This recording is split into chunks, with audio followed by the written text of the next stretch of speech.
Groundwork for the Metaphysic of Morals. Immanuel Kant. Chapter 1. Moving from common sense knowledge to philosophical knowledge about morality. Nothing in the world or out of it can possibly be conceived that could be called good without qualification except a good will. Mental talents such as intelligence, wit, and judgment, and temperaments such as courage, resoluteness, and perseverance are doubtless in many ways good and desirable, but they can become extremely bad and harmful if the person's character isn't good, i.e. if the will that is to make use of these gifts of nature isn't good. Similarly with gifts of fortune, power, riches, honor, even health, and the overall well-being and contentment with one's condition that we call happiness, create pride, often leading to arrogance, if there isn't a good will to correct their influence on the mind. Not to mention the fact that the sight of someone who shows no sign of a pure and good will and yet enjoys uninterrupted prosperity will never give pleasure to an impartial rational observer. So it seems that without a good will one can't even be worthy of being happy. Even qualities that are conducive to this good will and can make its work easier have no intrinsic unconditional worth. We rightly hold them in high esteem, but only because we assume them to be accompanied by a good will, so we can't take them to be absolutely or unconditionally good. Moderation in emotions and passions, self-control, and calm deliberation not only are good in many ways but seem even to constitute part of the person's inner worth, and they were indeed unconditionally valued by the ancients. Yet they are very far from being good without qualification, good in themselves, good in any circumstances, for without the principles of a good will they can become extremely bad. For example, a villain's coolness makes him far more dangerous and more straightforwardly abominable to us than he would otherwise have seemed. What makes a good will good? It isn't what it brings about, its usefulness in achieving some intended end. Rather, good will is good because of how it wills, i.e. it is good in itself. Taken just in itself, it is to be valued incomparably more highly than anything that could be brought about by it in the satisfaction of some preference or, if you like, the sum total of all preferences. Consider this case. Through bad luck or a miserly endowment from stepmotherly nature, this person's will has no power at all to accomplish its purpose. Not even the greatest effort on his part would enable it to achieve anything it aims at. But he does still have a good will, not as a mere wish but as the summoning of all the means in his power. The good will of this person would sparkle like a jewel all by itself, as something that had its full worth in itself.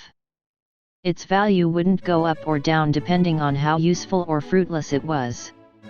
If it was useful, that would only be the setting of the jewel, so to speak, enabling us to handle it more conveniently in commerce. A diamond ring is easier to manage than a diamond, or to get those who don't know much about jewels to look at it. But the setting doesn't affect the value of the jewel and doesn't recommend it the experts. But there is something extremely strange in this idea of the absolute worth of the will, the mere will with no account taken of any use to which it is put. It is indeed so strange that, despite the agreement even of common sense, an agreement I have exhibited in the preceding 3 paragraphs, you're bound to suspect that there may be nothing to it but high-flown fancy, and that I have misunderstood what nature was up to in appointing reason as the ruler of our will. So let us critically examine the idea from the point of view of this suspicion. We take it as an axiom that in the natural constitution of an organized being, i.e. one suitably adapted to life, no organ will be found that isn't perfectly adapted to its purpose, whatever that is. Now suppose that nature's real purpose for you, a being with reason and will, were that you should survive, thrive, and be happy. In that case nature would have hit upon a very poor arrangement in appointing your reason to carry out this purpose. For all the actions that you need to perform in order to carry out this intention of nature, and indeed the entire regulation of your conduct would be marked out for you much more exactly and reliably by instinct than it ever could be by reason. And if nature had favored you by giving you reason as well as instinct, the role of reason would have been to let you contemplate the happy constitution of your nature, to admire it, to rejoice in it, and to be grateful for it to its beneficent cause, not to let you subject your faculty of desire to that weak and delusive guidance and to interfere with nature's purpose. In short, nature would have taken care that reason didn't intrude into practical morality and have the presumption, with its weak insight, to think out for itself the plan of happiness and how to get it. Nature would have taken over the choice not only of ends but also of the means to them, and with wise foresight she would have entrusted both to instinct alone. What we find in fact is that the more a cultivated reason devotes itself to the enjoyment of life and happiness, the more the person falls short of true contentment, which is why many people, especially those who have made the greatest use of reason, have a certain hostility towards reason, though they may not be candid enough to admit it. They have drawn many advantages from reason, never mind about its role in the inventions that lead to ordinary luxuries. My interest is in the advantages of intellectual pursuits, which eventually seem to these people to be also a luxury of the understanding. But after looking over all this, they find that they have actually brought more trouble on themselves than they have gained in happiness, and eventually they come not to despise but to envy the common run of people who stay closer to merely natural instinct and don't give reason much influence on their doings. So much for the drawbacks of well-being and happiness as one's dominant aim in life. As for those who play down or outright deny the boastful eulogies that are given of the happiness and contentment that reason can supposedly bring us, the judgment they are making doesn't involve gloom, or ingratitude for how well the world is governed. Rather, it's based on the idea of another and far nobler purpose for their existence.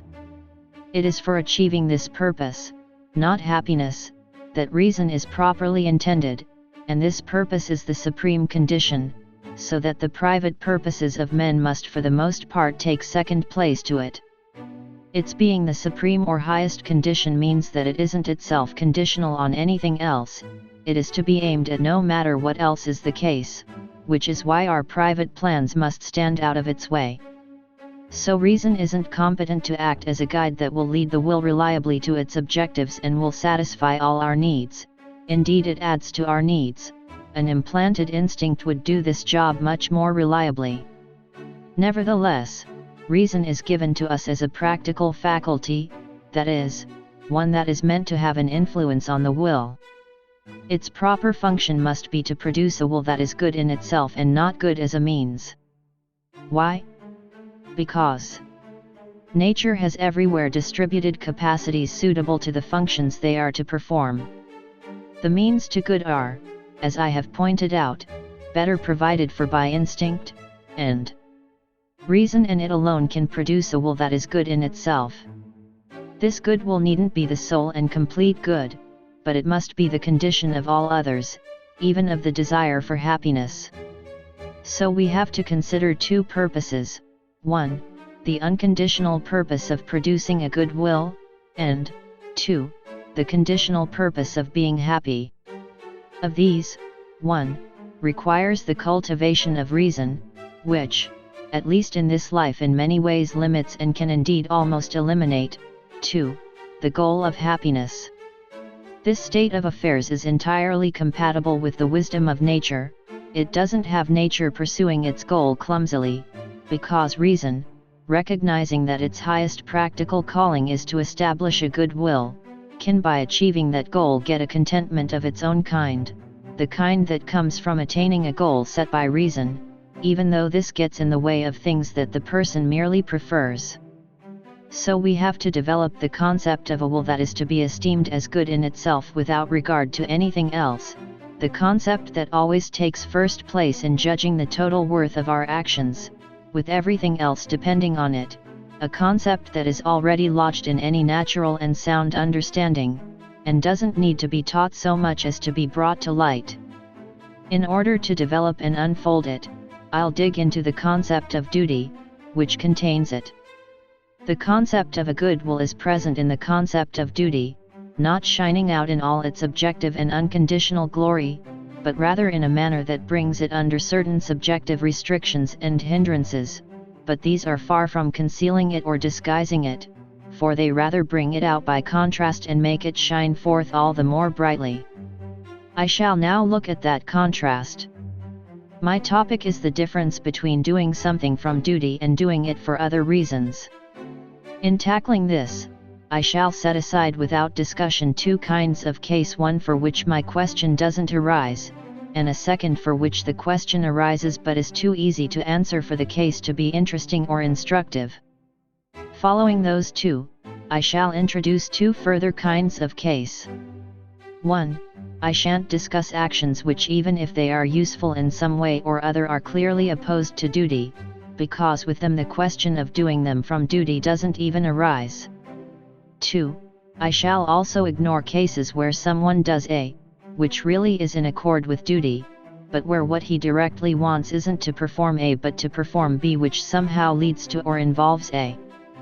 For example, he, B, unbolts the door so as to escape from the fire, and in so doing he, A, enables others to escape also.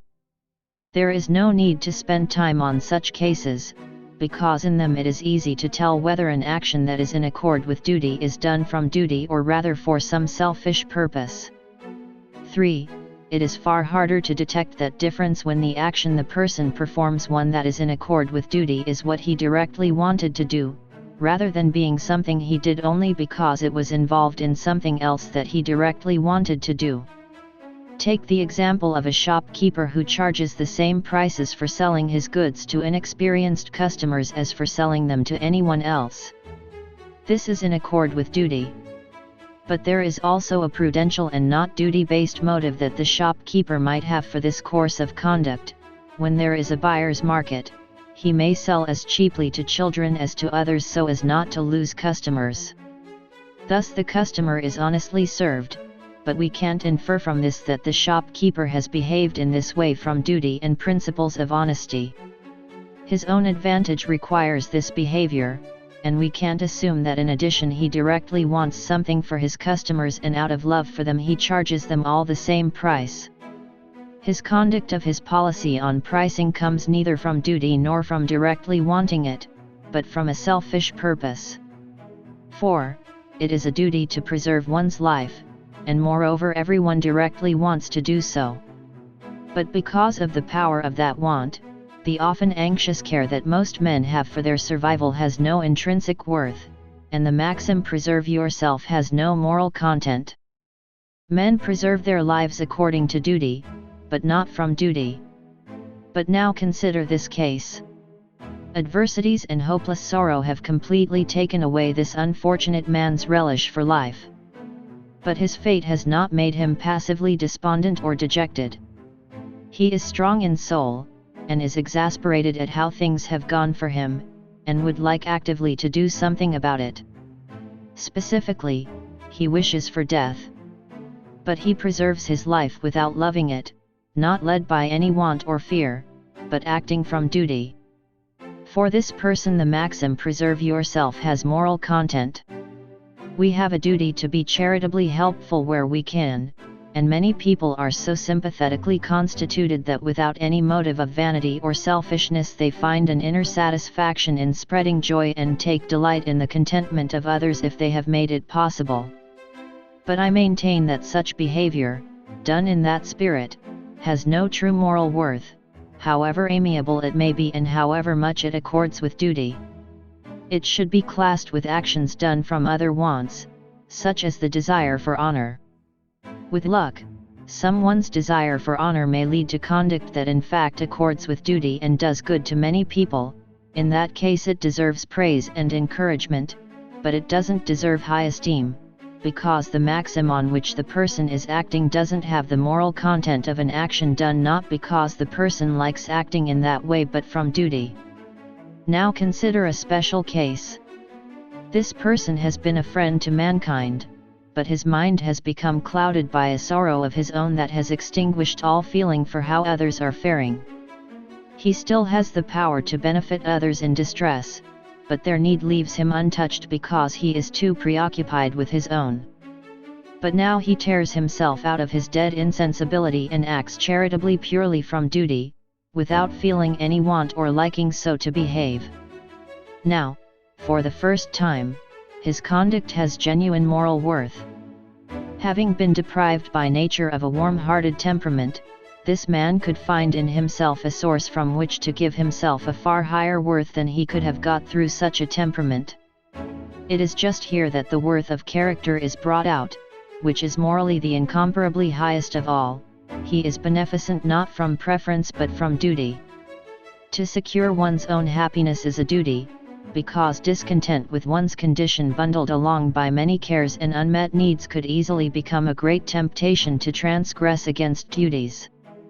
But quite apart from duty, all men have the strongest and deepest desire for happiness, because in the idea of happiness all our desires are brought together in a single sum total.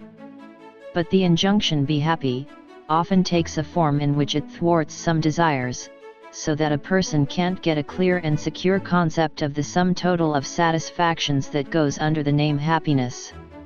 So it isn't surprising that the prospect of a single satisfaction, definite as to what it is and when it can be had, can outweigh a fluctuating idea such as that of happiness. For example, a man with the gout, a painful ailment made worse by alcohol and rich food, can choose to enjoy what he likes and put up with the consequences, because according to his calculations, this time, anyway, he hasn't sacrificed present pleasure to a possibly groundless expectation of the happiness that health is supposed to bring. But even for this man, whose will is not settled by the general desire for happiness and for whom health plays no part in his calculations, there still remains, as there does for everyone, the law that he ought to promote his happiness, not from wanting or liking but from duty. Only by following this could his conduct have true moral worth. No doubt this is how we should understand the scriptural passages that command us to love our neighbor and even our enemy. We can't be commanded to feel love for someone, or to simply prefer that he thrive. There are two sorts of love: practical love that lies in the will and in principles of action, and pathological love that lies in the direction the person's feelings and tender sympathies take. The latter of these cannot be commanded, but the former can be, and that is a command to do good to others from duty, even when you don't want to do it or like doing it, and indeed even when you naturally and unconquerably hate doing it. So much for the first proposition of morality. For an action to have genuine moral worth, it must be done from duty. The second proposition is: an action that is done from duty doesn't get its moral value from the purpose that's to be achieved through it, but from the maxim that it involves, giving the reason why the person acts thus. So the action's moral value doesn't depend on whether what is aimed at and it is actually achieved, but solely on the principle of the will from which the action is done, irrespective of anything the faculty of desire may be aiming at. From what I have said, it is clear that the purposes we may have in acting, and their effects as drivers of the will towards desired ends, can't give our actions any unconditional value, any moral value. Well, then, if the action's moral value isn't to be found in the will in its relation to its hoped-for effect, where can it be found? The only possible source for it is the principle on which the will acts, and never mind the ends that may be achieved by the action. For the will stands at the crossroads, so to speak, at the intersection between its a priori principle, which is formal, and its a posteriori driver, the contingent desire that acts on it, which is material. In that position it must be determined by something, and if it is done from duty it must be determined by the formal principle of the will, since every material principle, every contingent driver of the will, has been withdrawn from it. The third proposition, a consequence of the first two, I would express as follows. To have a duty is to be required to act in a certain way out of respect for law. 1. As for what will result from my action, I can certainly prefer or be drawn to it, but I can't have respect for it. To earn my respect it would have to be something the will does, not merely something that its doings lead to. 2. Similarly, I can't respect any want or preference. If the preference is mine, the most I can do is to endorse it. If it is someone else's, I can even love it, i.e. see it as favorable to my interests. What can get respect and can thus serve as a command is something that isn't 1. A consequence of my volition but only a source for it, and isn't 2. In the service of my preferences but rather overpowers them or at least prevents them from being considered in the choice I make. This something is, in a word, law itself.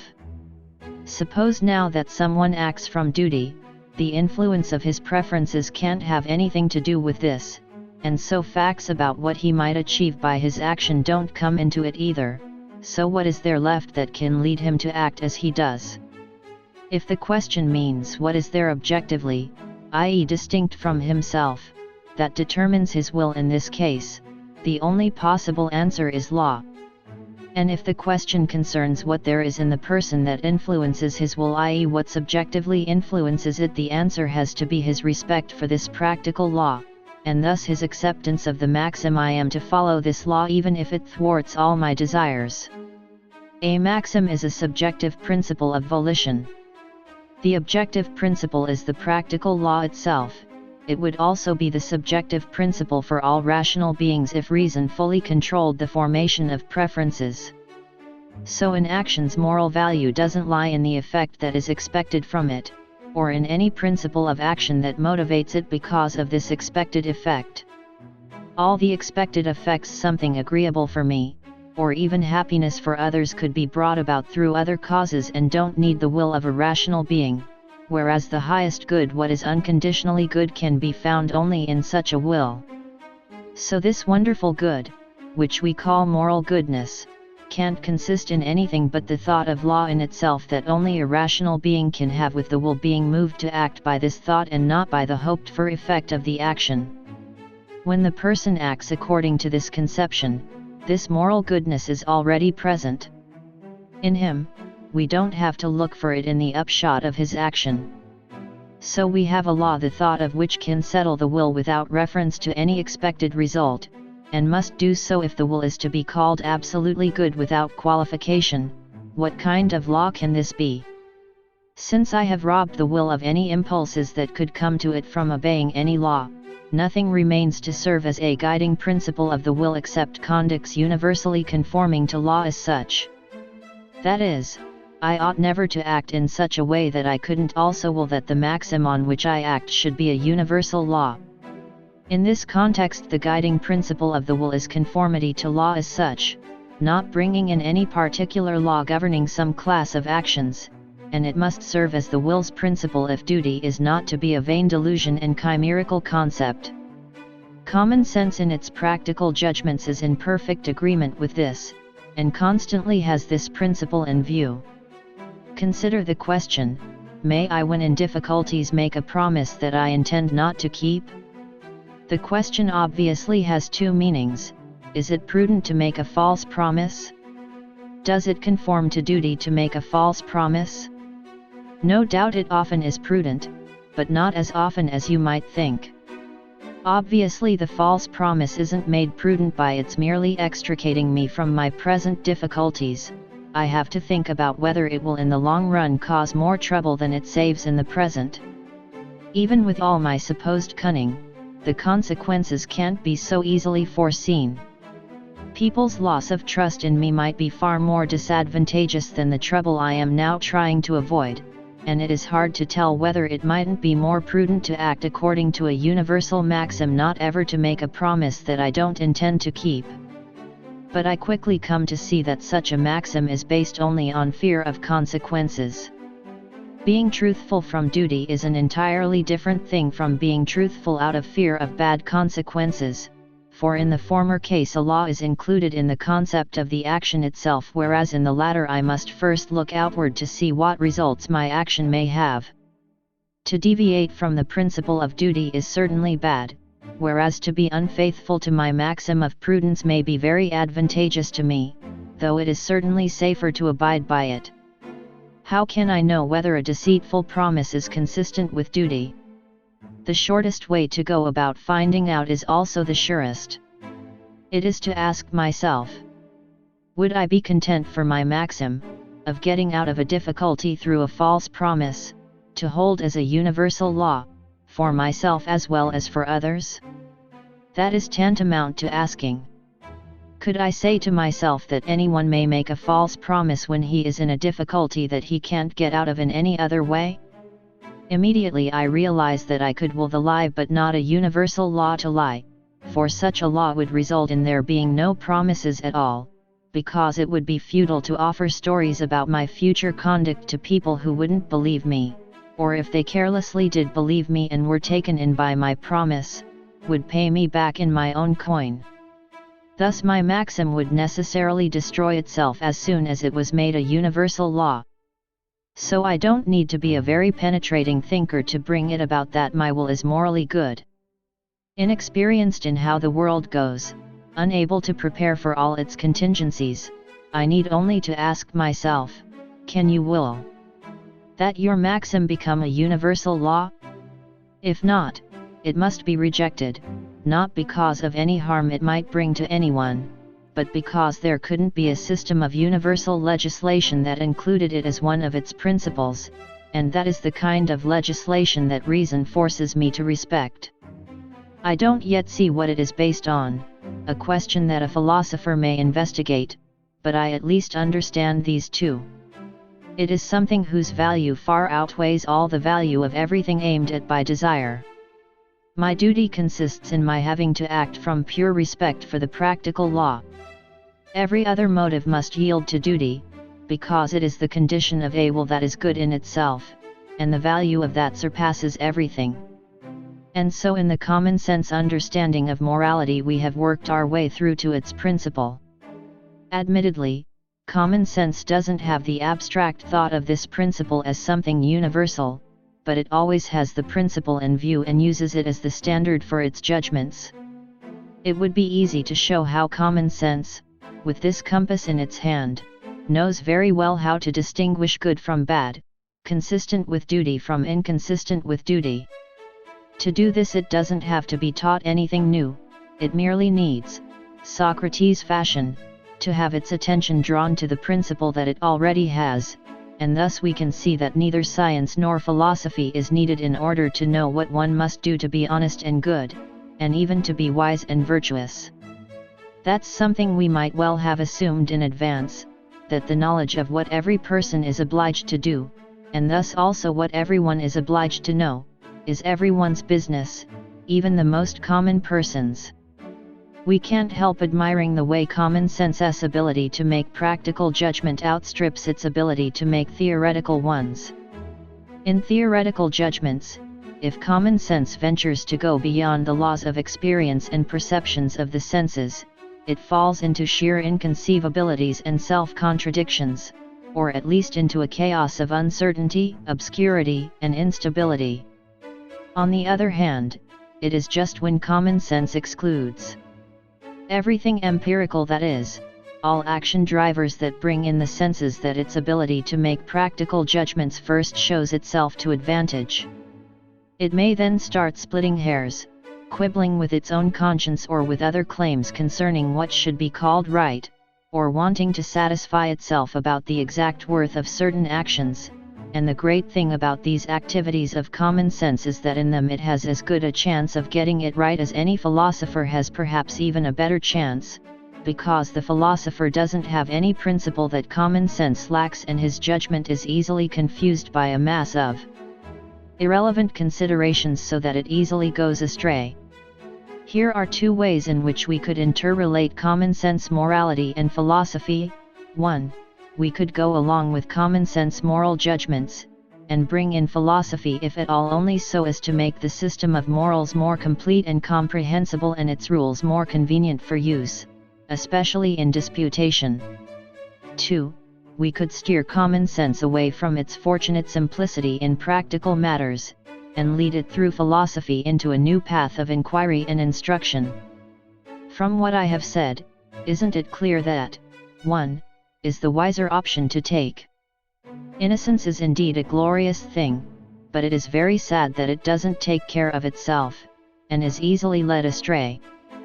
For this reason, even wisdom, which consists in doing and allowing more than in knowing, needs Science-Wissenschaft, not as something to learn from but as something that will ensure that wisdom's precepts get into the mind and stay there. Knowing translates wissen, which is half the word translated as science, an overlap that Kant surely intended. The science in question here is presumably metaphysics. Without that help, they are not likely to stay there, and here is why. Against all commands of duty that a man's reason presents to him as deserving of so much respect, he feels in himself a powerful counterweight, namely, his needs and preferences, the complete satisfaction of which he lumps together as happiness. Reason issues inexorable commands without promising the preferences anything by way of recompense. It ignores and has no respect for the claims that desire makes, claims that are so impetuous and yet so plausible, and which refuse to give way to any command. This gives rise to a natural dialectic and intellectual conflict or contradiction in the form of a propensity to argue against the stern laws of duty and their validity, or at least to cast doubt on their purity and strictness, and, where possible, to make them more accordant with our wishes and desires. This undermines the very foundations of duty's laws and destroys their dignity, which is something that even ordinary practical reason can't, when it gets right down to it, call good. In this way, common sense is driven to go outside its own territory and to take a step into the field of practical philosophy. It doesn't do this because of any speculative, theory building, need, which is something that never occurs to it so long as it is satisfied to remain merely healthy reason. Kant's phrase translated here as common sense is gemein Mensch Vernunft, which contains Vernunft equals reason. Putting its bits together, it could be taken to mean general human reason, but common sense is about right. Rather, it is driven to philosophy in order to become informed and clearly directed regarding the source of its principle and how exactly it differs from the maxims based on needs and preferences. It does this so as to escape from the embarrassment of opposing claims, and to avoid risking the loss of all genuine moral principles through the ambiguity in which common sense is easily involved, the ambiguity between the moral and prudential readings of questions about what one ought to do. Thus, when common sense moral thought develops itself, a dialectic surreptitiously occurs that forces it to look to philosophy for help, and the very same thing happens in common sense theoretical thinking. It is true of each kind of ordinary or common sense thought. Each can come to rest only in a complete critical examination of our reason. Chapter 2. Moving from popular moral philosophy to the metaphysic of morals. Although I have derived our existing concept of duty from the ordinary commonsensical use of our practical reason, that doesn't at all imply that I have treated it as an empirical concept. On the contrary, if we attend to our experience of men's doings, we meet frequent and I admit justified complaints that we can't cite a single sure example of someone's being disposed to act from pure duty, not one, so that although much is done that accords with what duty commands, it always remains doubtful whether it is done from duty and thus whether it has moral worth. That is why there have always been philosophers who absolutely denied the reality of this dutiful disposition in human actions, attributing everything that people do to more or less refined self-interest. This hasn't led them to question the credentials of the concept of morality. Rather, they have left that standing, and have spoken with sincere regret of the frailty and corruption of human nature, which is high-minded enough to accept the idea of duty, an idea so worthy of respect as a source of commands, is too weak to follow this idea by obeying the commands, and employs reason, which ought to be its source of laws, only to cater to the interests that its preferences create, either singly or, at best, in their greatest possible harmony with one another. It is indeed absolutely impossible by means of experience to identify with complete certainty a single case in which the maxim of an action, however much it might conform to duty, rested solely on moral grounds and on the person's thought of his duty. It sometimes happens that we make a considerable sacrifice in performing some good action, and can't find within ourselves, search as we may, anything that could have the power to motivate this except the moral ground of duty. But this shouldn't make us confident that the true determining cause of the will was actually our sense of duty rather than a secret impulse of self-love masquerading as the idea of duty. For we like to give ourselves credit for having a more high-minded motive than we actually have, and even the strictest examination can never lead us entirely behind the secret action drivers or, rather, behind the pretended action driver to where the real one secretly lurks, because when moral worth is in question it is not a matter of visible actions but of their invisible inner sources. The claim that the concept of duty is an empirical one is not only false but dangerous. Consider the people who ridicule all morality as a mere phantom of human imagination overreaching itself through self-conceit. One couldn't give them anything they would like better than the concession that the concepts of duty have to come wholly from experience, for their laziness makes them apt to believe that the same is true of all other concepts too.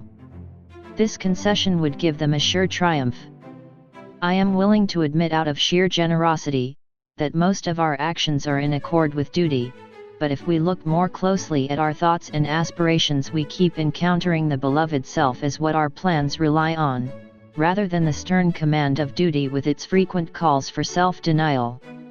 One needn't be an enemy of virtue, merely a cool observer who can distinguish even the most intense wish for the good from actual good, to wonder sometimes whether true virtue is to be met with anywhere in the world, especially as one gets older and one's power of judgment is made wiser by experience and more acute in observation.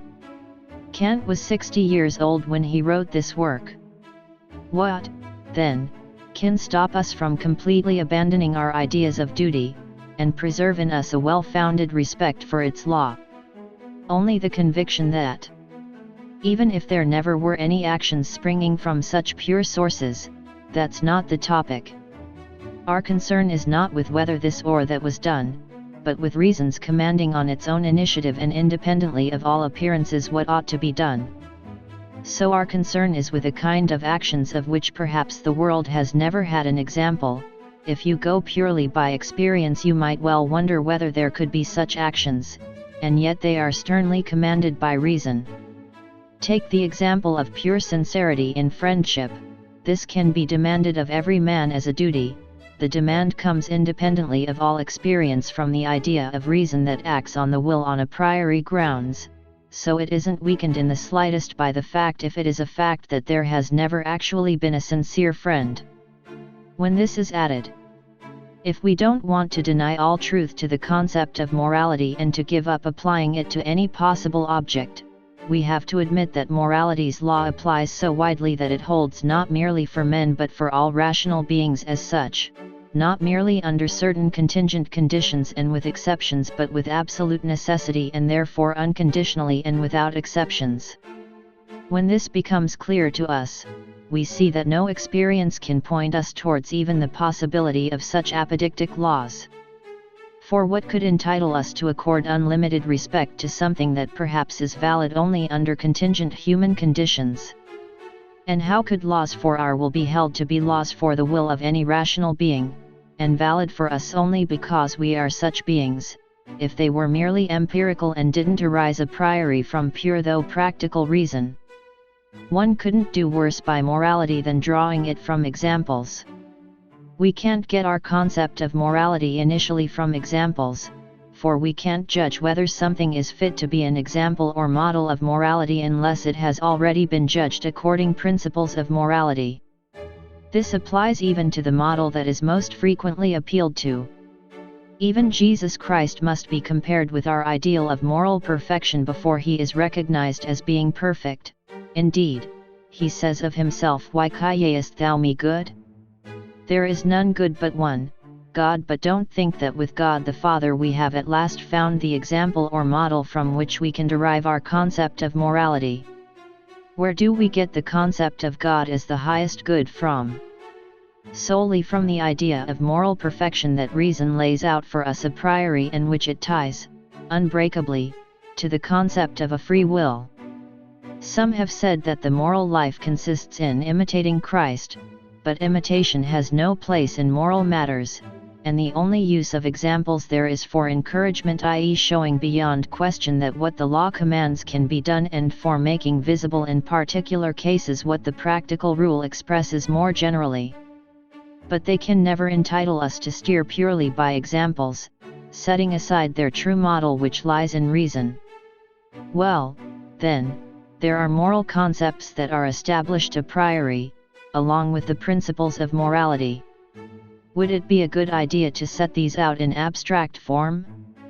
Given that there is no genuine supreme principle of morality that doesn't rest on pure reason alone independently of all possible experience, and thus given that the a priori concepts and principles I have mentioned are the whole foundation for morality, I don't think there should be any question about whether they should be presented abstractly.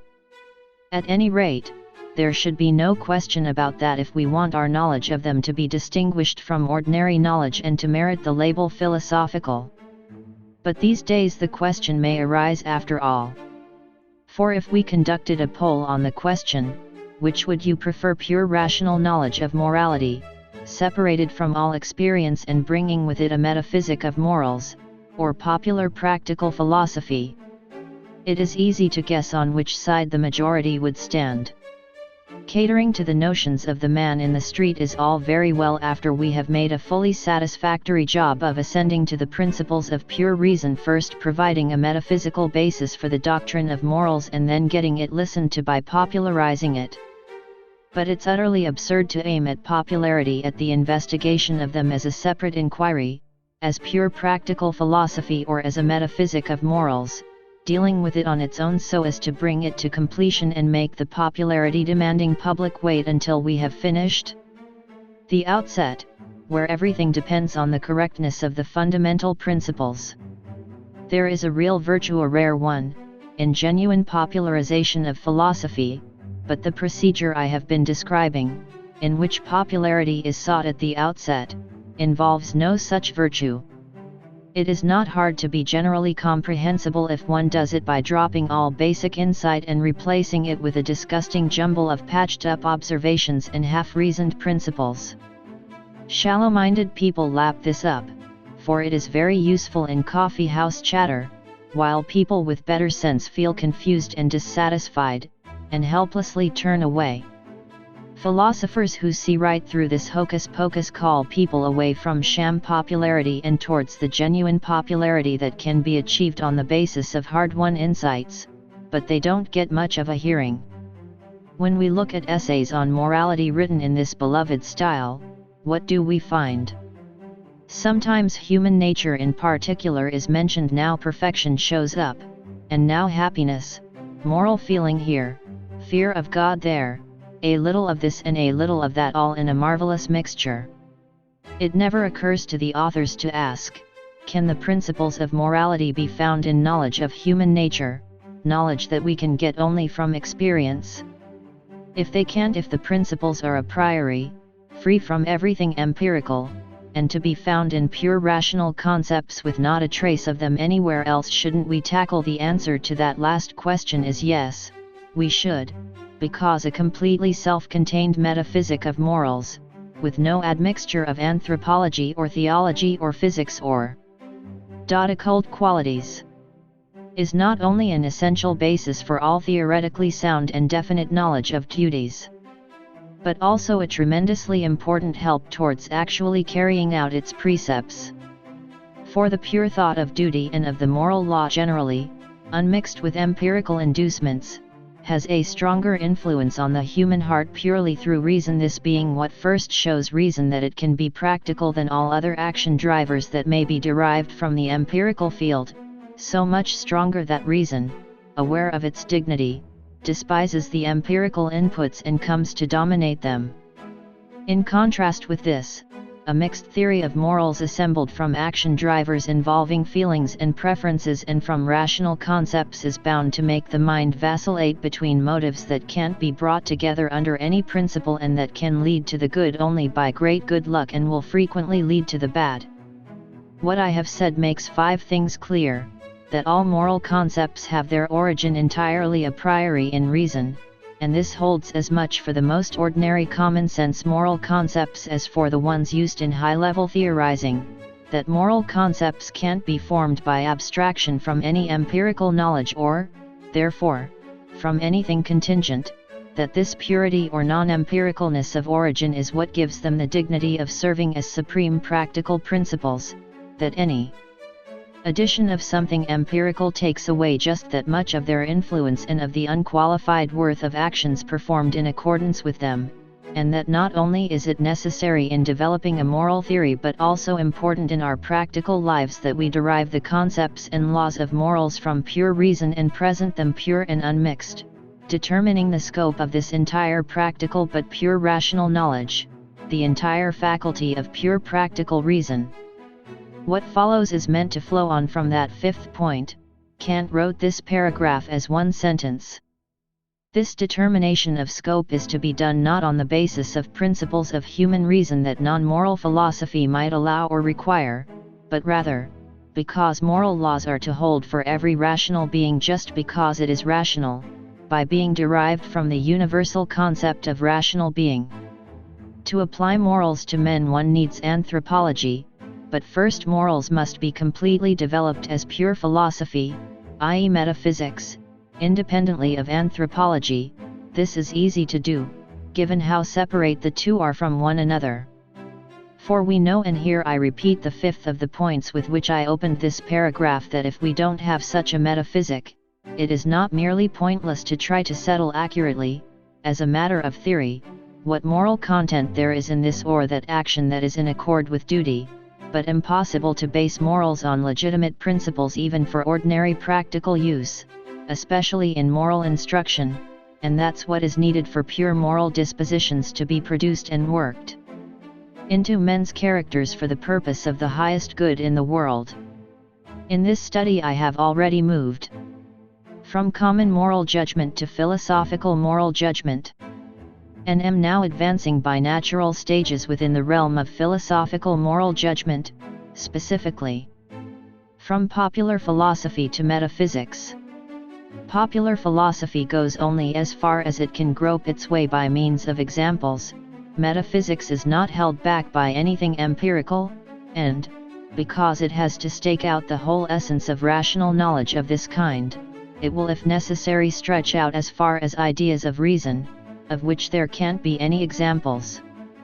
In making this advance we must track and clearly present the practical faculty of reason, right from the universal rules that set it up through to the point where the concept of duty arises from it. Everything in nature works according to laws.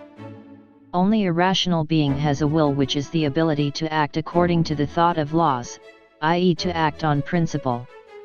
To derive actions from laws you need reason, so that's what will is practical reason. When reason is irresistible in its influence on the will, the actions that a rational being recognizes as objectively necessary are also subjectively necessary, i.e. the will is an ability to choose only what reason recognizes, independently of preferences, as practically necessary, i.e. as good. But when unaided reason isn't enough to settle the will comes under the influence of subjective conditions, certain action drivers, that don't always agree with the objective conditions. In short, the will is not in complete accord with reason. In this case, which is the actual case with men, the actions that are recognized as objectively necessary are subjectively contingent, and if such a will is determined according to objective laws, that is because it is constrained, i.e. is following principles of reason to which it isn't by its nature necessarily obedient. When the thought of an objective principle constrains a will, it is called a command of reason, and its verbal expression is called an imperative. All imperatives are expressed with an ought, which indicates how an objective law of reason relates to a will that it constrains. An imperative says that it would be good to do or to refrain from doing something, but it addresses this to a will that doesn't always do X just because X is represented to it as good to do. Practical good is what determines the will by means of the thoughts that reason produces, and thus not by subjective causes but objectively, on grounds that are valid for every rational being just because it is rational. This contrasts with the thought that it would be nice to act in a certain way. The latter influences the will only by means of a feeling that has purely subjective causes, which hold for the senses of this or that person but not as a principle of reason that holds for everyone.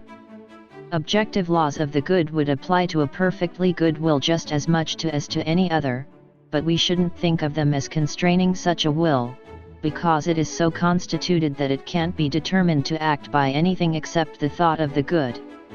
Thus no imperatives hold for God's will or for any holy will. The ought is out of place here, for the volition is of itself necessarily at one with the law. Thus, what imperatives do is just to express the relation of objective laws of volition in general to the subjective imperfection of the will of this or that particular rational being, the will of any human, for example. All imperatives command either hypothetically or categorically. The former expresses the practical necessity of some possible action as a means to achieving something else that one does or might want. An imperative would be categorical if it represented an action as being objectively necessary in itself without regard to any other end. Since every practical law represents some possible action as good, and thus as necessary for anyone whose conduct is governed by reason, what every imperative does is to specify some action that is necessary according to the principle of a will that has something good about it. If the action would be good only as a means to something else, the imperative is hypothetical, but if the action is thought of as good in itself and hence as necessary in a will that conforms to reason, which it has as its principle, the imperative is categorical. The imperative thus says of some action I could perform that it would be good, and puts the practical rule into a relationship with my will, and it is no less an imperative if I don't immediately perform the commanded action simply because it is good. I don't know that it is good, or I do know this but I don't care, because my conduct is guided by other maxims that are opposed to the objective principles of practical reason. A hypothetical imperative merely says that the action is good for some purpose that one could have or that one actually does have. In the former case it is a problematic practical principle, in the latter it is an assertoric one. The categorical imperative, which declares the action to be objectively necessary without referring to any end in view, holds as an apodictic practical principle. Anything that could come about through the powers of some rational being could be an end or goal or purpose for some will or other. So there are countless possible ends, and therefore countless hypothetical imperatives, i.e. principles of action thought of as necessary to attain a possible end in view. Every science has a practical segment in which some purpose is set forth as a problem, and imperatives are offered saying how that purpose can be achieved. So we can give these imperatives the general label imperatives of skill. The practical part of a science is concerned only with what must be done to achieve a certain purpose. It doesn't address the question of whether the purpose is reasonable and good. The instructions to a physician for how to make his patient thoroughly healthy, and to a poisoner for how to bring certain death to his victim, are of equal value in that each serves perfectly to achieve the intended purpose. Since in early youth we don't know what purposes we may come to have in the course of our life, parents try above all to enable their children to learn many kinds of things, and provide for skill in the use of means to any chosen end. For any given end, the parents can't tell whether it will actually come to be a purpose that their child actually has, but they have to allow that someday it may do so. They are so focused on this that they commonly neglect to form and correct their children's judgment about the worthwhileness of the things that they may make their ends. But there is one end that can be supposed as actual in all rational beings to which imperatives apply, i.e. all rational beings that are dependent, see footnote 4 above, and thus one purpose that they not only can have but that we can assume they all do have as a matter of natural necessity. This purpose is happiness. The hypothetical imperative that declares some action to be practically necessary for the promotion of happiness is an assertoric imperative. We should describe it not as necessary to a problematic purpose, one that is merely possible, but as necessary to a purpose that we can a priori and with assurance assume for each person, because it belongs to his essence. Skill in the choice of means to one's own greatest welfare can be called prudence in the narrowest sense. Thus the imperative that refers to the choice of means to one's own happiness, i.e. the precept of prudence, is still only hypothetical. It commands the action not outright but only as a means to another end. After those two kinds of hypothetical imperative we come at last to one imperative that commands certain conduct immediately, and not through the condition that some purpose can be achieved through it. This imperative is categorical. It isn't concerned with what is to result from the conduct, or even with what will happen in the conduct, its matter, but only with the form and the principle from which the conduct follows. What is essentially good in the conduct consists in the frame of mind, the willingness to obey the imperative no matter what the upshot is. This may be called the imperative of morality. Volition according to these three principles is plainly distinguished by the dissimilarity in the pressure they put on the will. As an aid to getting this dissimilarity clear, I believe we shall do well to call them, respectively, rules of skill, advice of prudence, commands, laws, of morality. For it is only law that carries with it the concept of a necessity. This action must be performed, that is unconditional and objective and hence universally valid, and commands are laws that must be obeyed even when one would prefer not to. Advice also involves necessity, but it's a necessity that can hold only under a subjectively contingent condition, i.e. whether this or that man counts this or that as part of his happiness. Whereas the categorical imperative isn't restricted by or made dependent on any condition. As absolutely, though practically, necessary, it can be called a command in the strict sense. We could also call the first imperatives technical, relevant to arts and skills, the second pragmatic, relevant to well-being, and the third moral, relevant to any free conduct whatsoever, i.e. to morals. Point 6. The question now arises: how are all these imperatives possible? This question doesn't ask for any kind of imperative. How can the action that the imperative commands be performed? Rather, it asks: how are we to understand the constraint that the imperative puts upon the will in setting it its task? We shall see that there is not much of a problem about this for the first of the three kinds of imperative, and the same is true though with slight complications of the second. 1. How an imperative of skill is possible requires no particular discussion. If someone wills an end, and if reason has decisive influence on his actions, then he also wills any steps he can take that are indispensably necessary for achieving that end. What this proposition implies about the will is analytic, and here is why.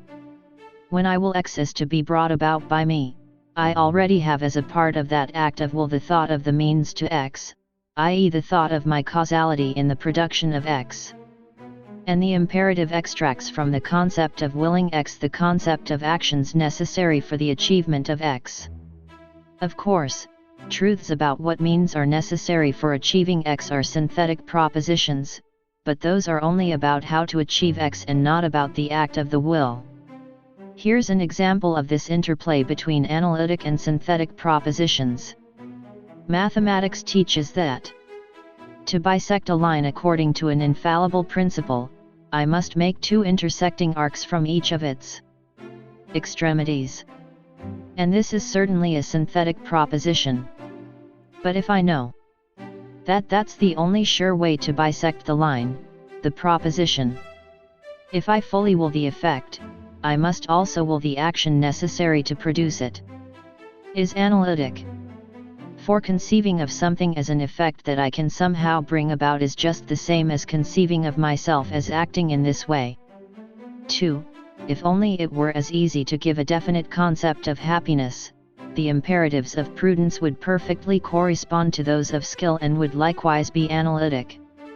For then we could say that, with prudence as with skill, whoever wills the end wills also, necessarily according to reason, the only means to it that are in his power. Unfortunately, however, the concept of happiness is so indefinite that, although each person wishes to attain it, he can never give a definite and self-consistent account of what it is that he wishes and wills under the heading of wanting happiness. The reason for this is that all the elements of the concept of happiness are empirical, i.e. must be drawn from experience. Whereas the completed idea of happiness requires the thought of an absolute whole, the thought of a maximum of well-being in my present and in every future condition. Now it is impossible for a finite being, even one who is extremely clear-sighted and capable, to form a definite and detailed concept of what he really wants here on this earth. Consider some of the things people say they aim for. Wealth. But in willing to be wealthy, a person may bring down on himself much anxiety, envy, and intrigues. Great knowledge and insight, but that may merely sharpen his eye for the dreadfulness of evils that he can't avoid though he doesn't now see them, or it may show him needs that he doesn't know he has, and that add to the burden his desires already place on him. Long life, but who can guarantee him that it wouldn't be a long misery? Health, but often enough ill health has kept him from dissolute excesses that he would have gone in for if he had been perfectly healthy. In short, he can't come up with any principle that could with complete certainty lay down what would make him truly happy, for that he would need to be omniscient. So in his pursuit of happiness he can't be guided by detailed principles but only by bits of empirical advice, e.g. concerning diet, frugality, courtesy, restraint, etc., which experience shows to be usually conducive to well-being. It follows from this that imperatives of prudence can't strictly speaking command, i.e. present actions objectively as practically necessary, that they should be understood as advice rather than as commands of reason, that the problem settle, for sure and universally, what conduct will promote the happiness of a rational being is completely unsolvable. There couldn't be an imperative that in the strict sense commanded us to do what makes for happiness, because happiness is an ideal not of reason but of imagination, depending only on empirical grounds. This means that whether a person will achieve happiness depends on countlessly many particular facts about his future states, and there is absolutely no chance of picking out the actions that will produce the right infinite totality of consequences that will constitute happiness. If the means to happiness could be stated with certainty, this imperative of prudence would be an analytic practical proposition, for it would then differ from the imperative of skill only in the way described in paragraph above, namely, the imperative of skill is addressed merely to a purpose that a person may have, while the purpose of the imperative of prudence, namely happiness, is given for every person. That leaves them the same in this respect. Each commands the means to something that the person is assumed to have as a willed purpose.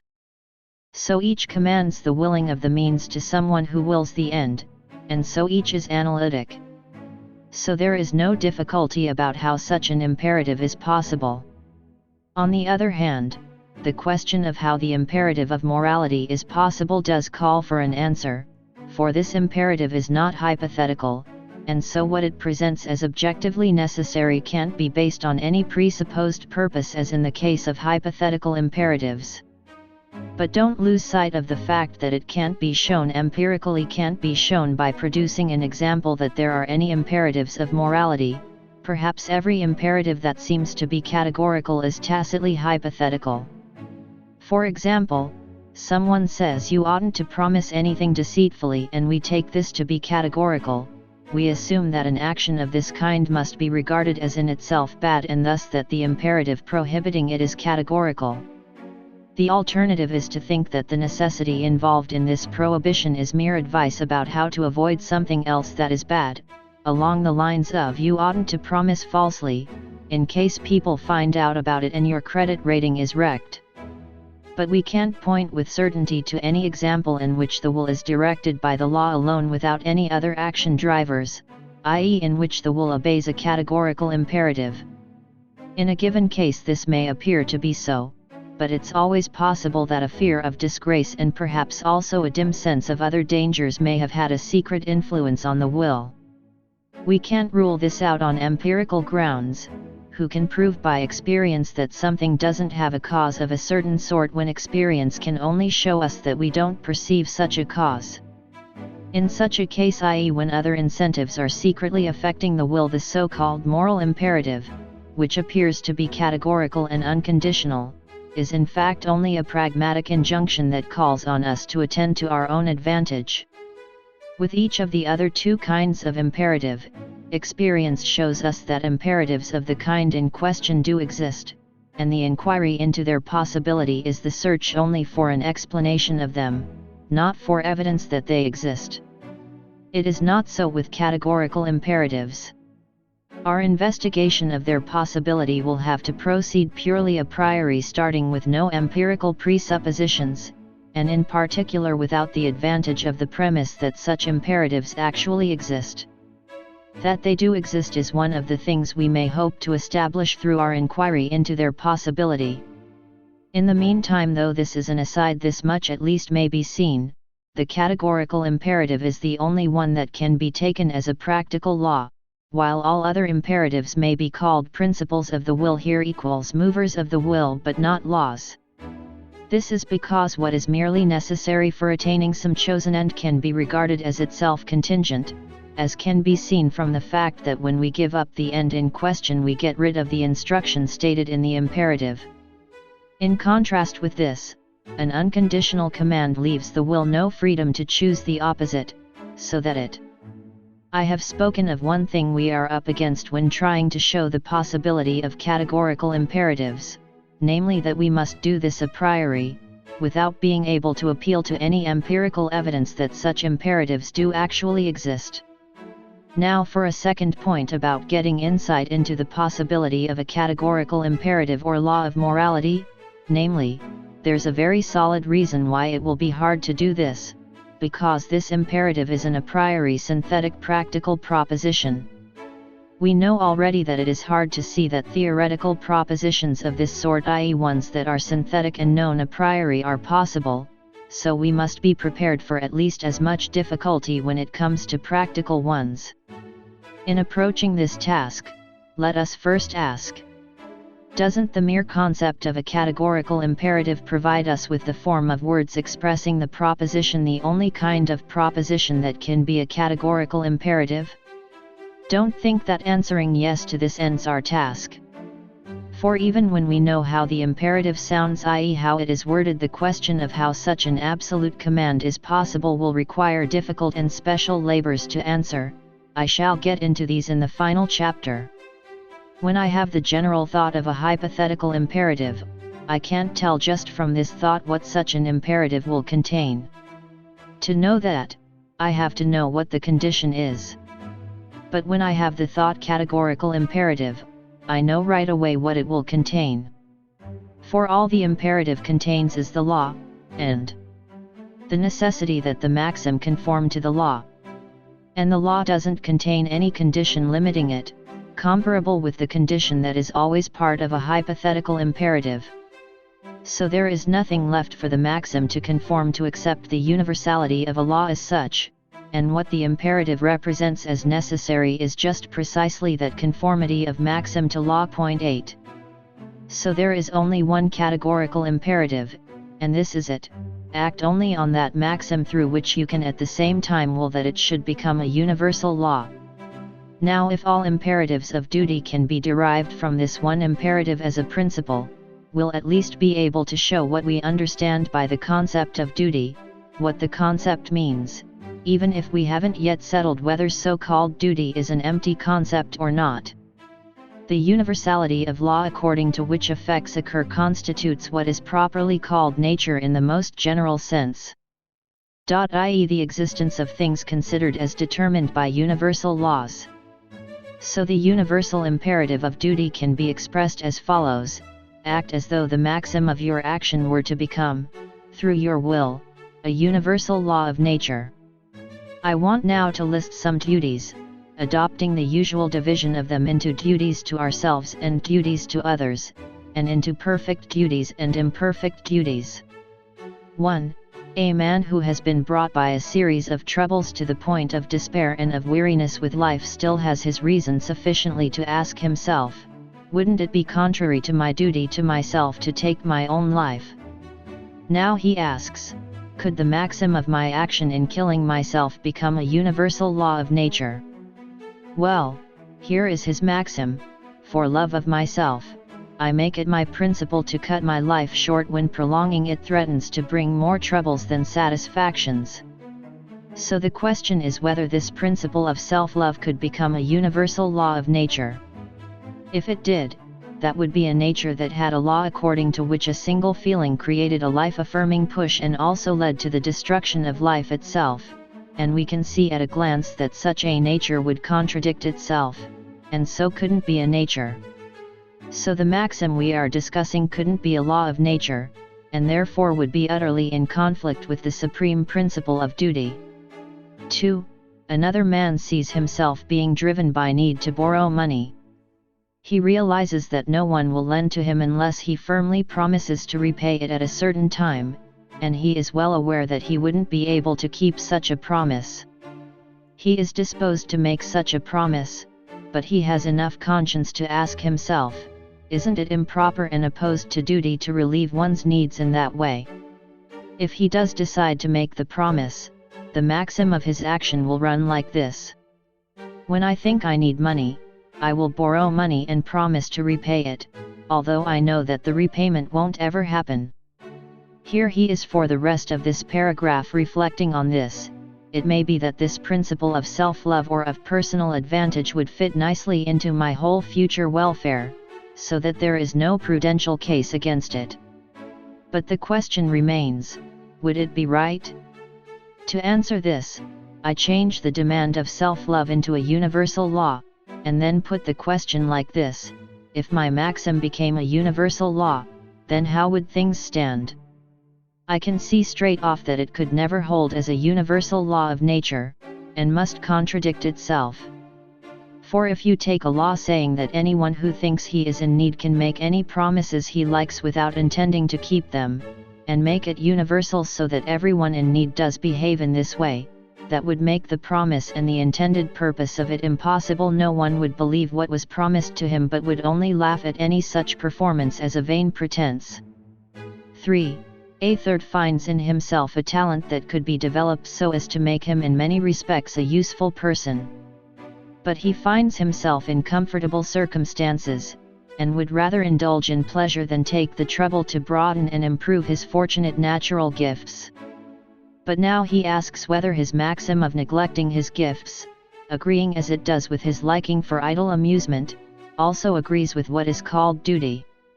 He sees that a system of nature conforming with this law could indeed exist, with everyone behaving like the Icelanders of the South Pacific, letting their talents rust and devoting their lives merely to idleness, indulgence, and baby-making, in short, to pleasure. But he can't possibly will that this should become a universal law of nature, or that it should be implanted in us by a natural instinct. For, as a rational being, he necessarily wills that all his abilities should be developed, because they serve him and are given to him for all sorts of possible purposes. 4.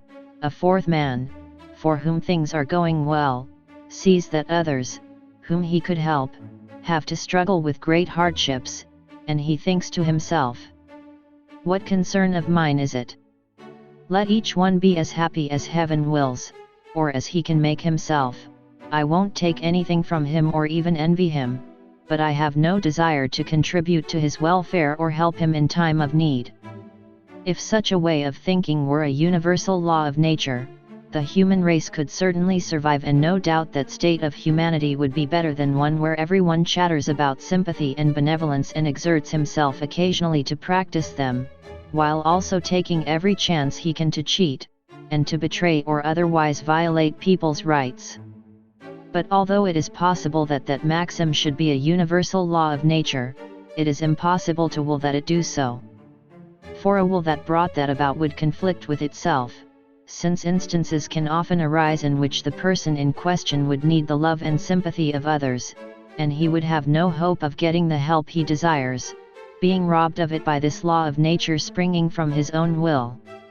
Those are a few of the many duties that we have, or at least think we have, that can clearly be derived from the single principle that I have stated on the preceding page. We must be able to will that a maxim of our action become a universal law. This is the general formula for the moral evaluation of our action. Some actions are so constituted that their maxim can't even be thought as a universal law of nature without contradiction, let alone being willed to be such. It's easy to see that an action of that kind conflicts with stricter or narrower, absolutely obligatory, duty. With other actions, the maxim made universal law is not in that way internally impossible, self-contradictory, but it is still something that no one could possibly will to be a universal law of nature, because such a will would contradict itself. It's easy to see that an action of that kind conflicts with broader, meritorious, duty. Thinking of duties in terms not of the object of their action but rather of the kind of obligation they involve, what I have given is a complete display of all the kinds of duty, in terms of their dependence on a single principle. If we attend to what happens in us when we act against duty, we find that we don't, because we can't, actually will that our maxim should become a universal law. Rather, we are willing that the opposite of the maxim on which we are acting should remain as a law generally, but we take the liberty of catering to our preferences by making an exception just for me, just this once. So if we weighed everything from a single standpoint, namely that of reason, we would find a contradiction in our own will, willing that a certain principle be objectively necessary as a universal law and yet subjectively not hold universally but rather admit of exceptions. However, we don't consider our actions in this unitary way, rather, we regard our action at one time from the point of view of a will wholly conformable to reason and then at another time from the point of view of a will affected by preferences, so there is actually no contradiction, but rather the preferences resisting the command of reason. In this the universality of the principle is changed into mere generality, i.e. the move is made from all to ever so many or almost all so that the practical principle of reason meets the maxim halfway. This procedure, whether or not it can be justified in our own impartial judgment, shows that we really do acknowledge the validity of the categorical imperative and allow ourselves, while keeping a wary eye on it, only a few exceptions, ones that strike us as unimportant and as forced on us.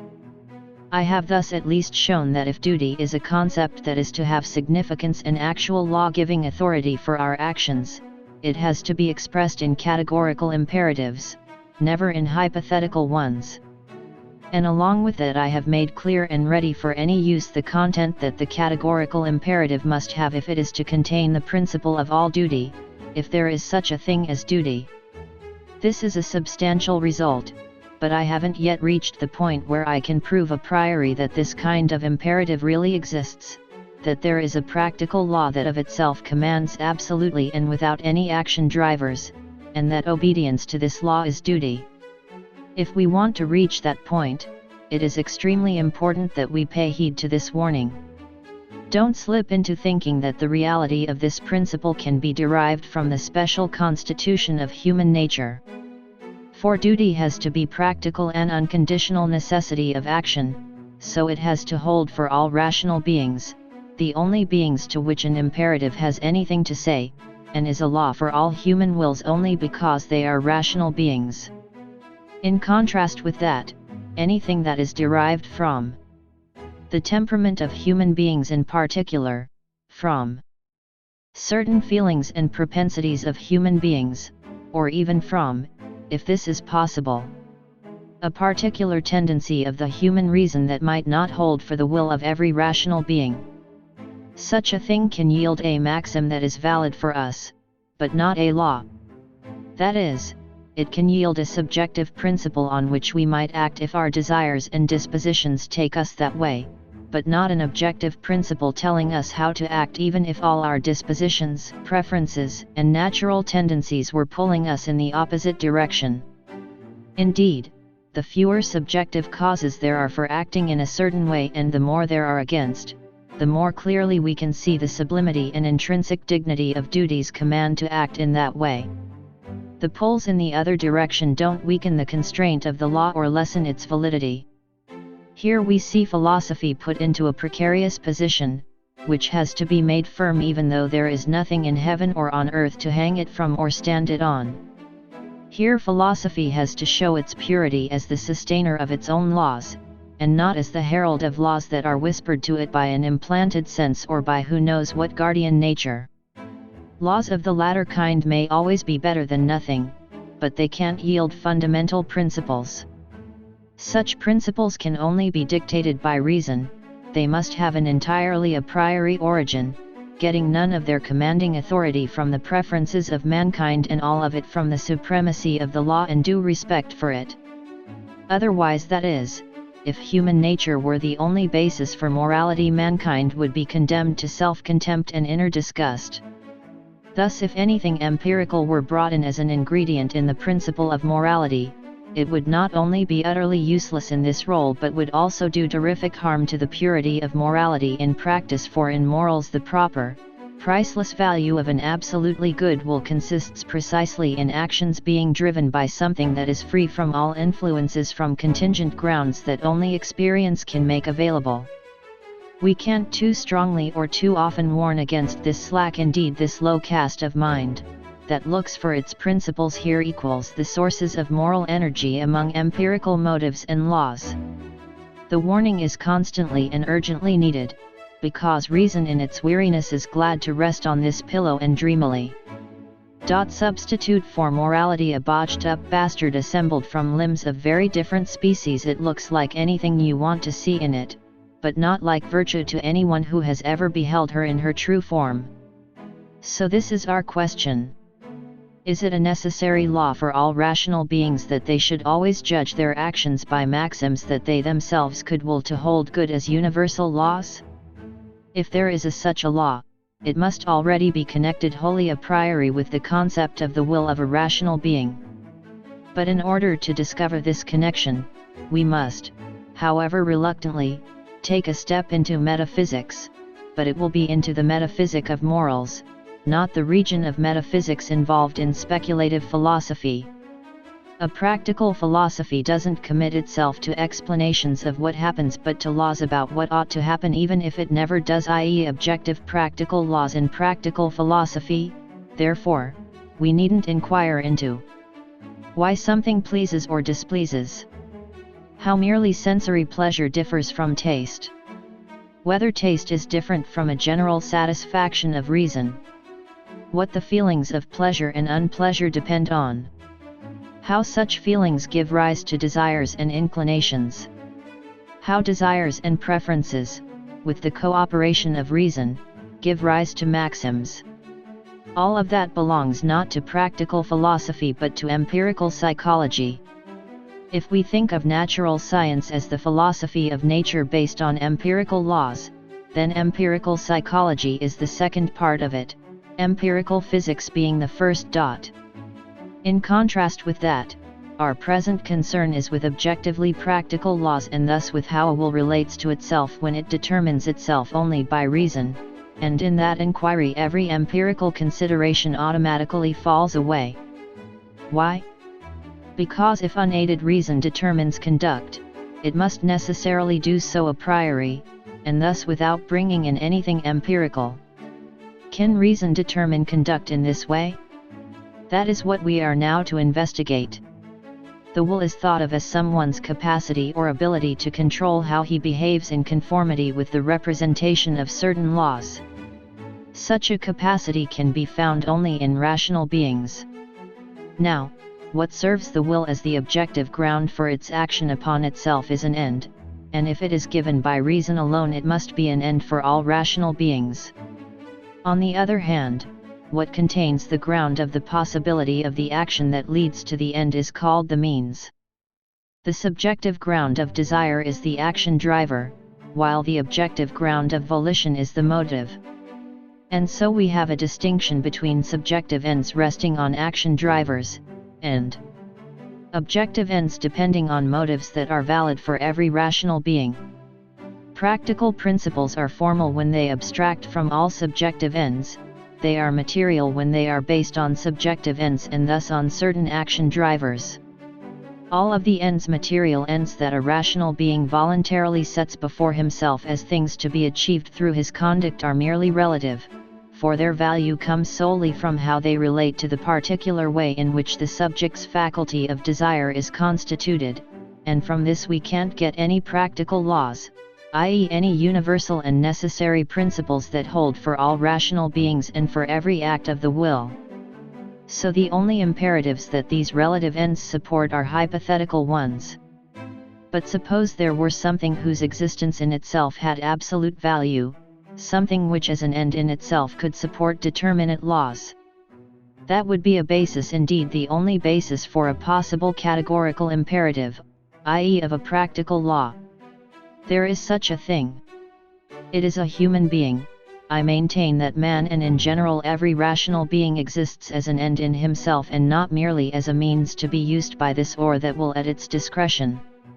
Whenever he acts in ways directed towards himself or towards other rational beings, a person serves as a means to whatever end his action aims at, but he must always be regarded as also an end.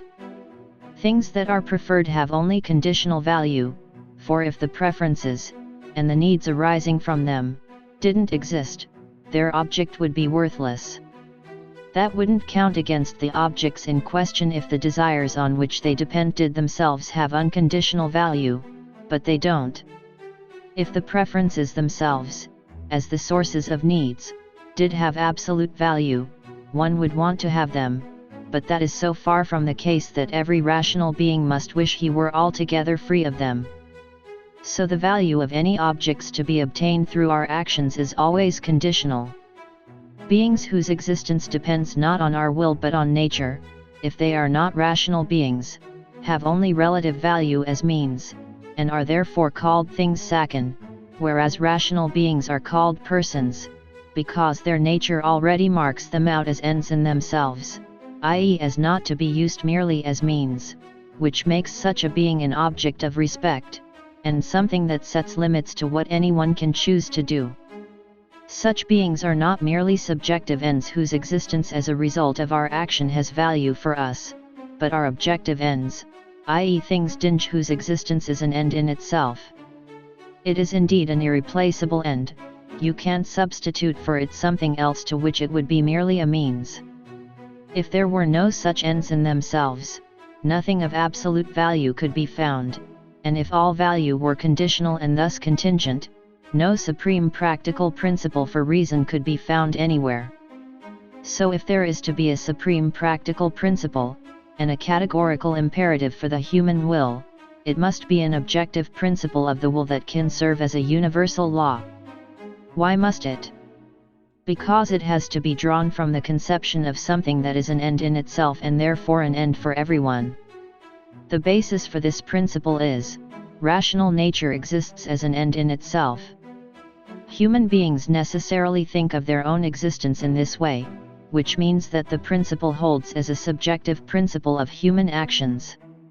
But every other rational being also thinks of his existence on the same rational ground that holds also for myself.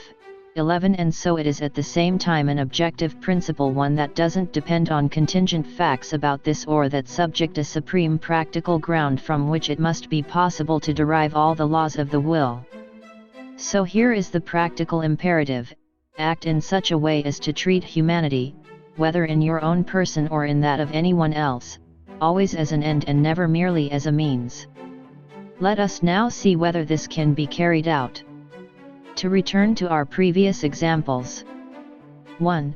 Someone thinking of committing suicide will, if he is guided by the concept of necessary duty to oneself, ask himself, could my suicide be reconciled with the idea of humanity as an end in itself? And his answer to this should be no. If he escapes from his burdensome situation by destroying himself, he is using a person merely as a means to keeping himself in a tolerable condition up to the end of his life. But a man is not a thing such, so he isn't something to be used merely as a means, and must always be regarded in all his actions as an end in himself. So I can't dispose of a man by maiming, damaging, or killing him, and that includes the case where the man is myself. This basic principle needs to be refined so as to deal properly with questions such as, may I have one of my limbs amputated to save my life, and may I expose my life to danger in order to save it?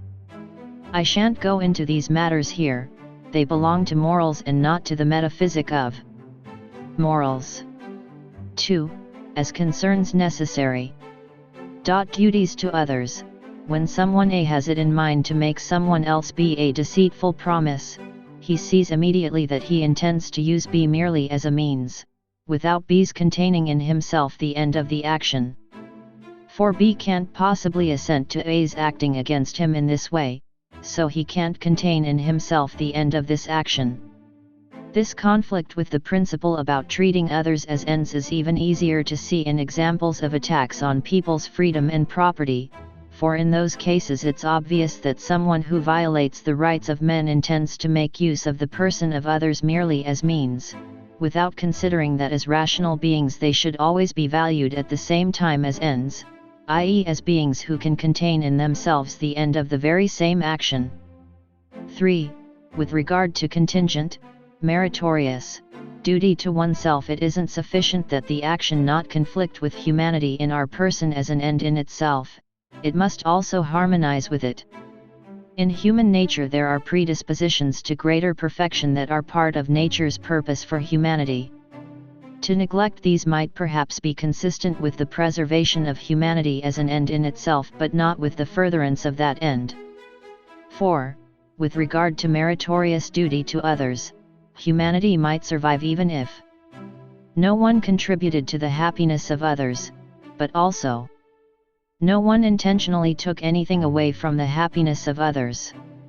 And this is a likely enough state of affairs, because the end or purpose that all men naturally have is their own happiness.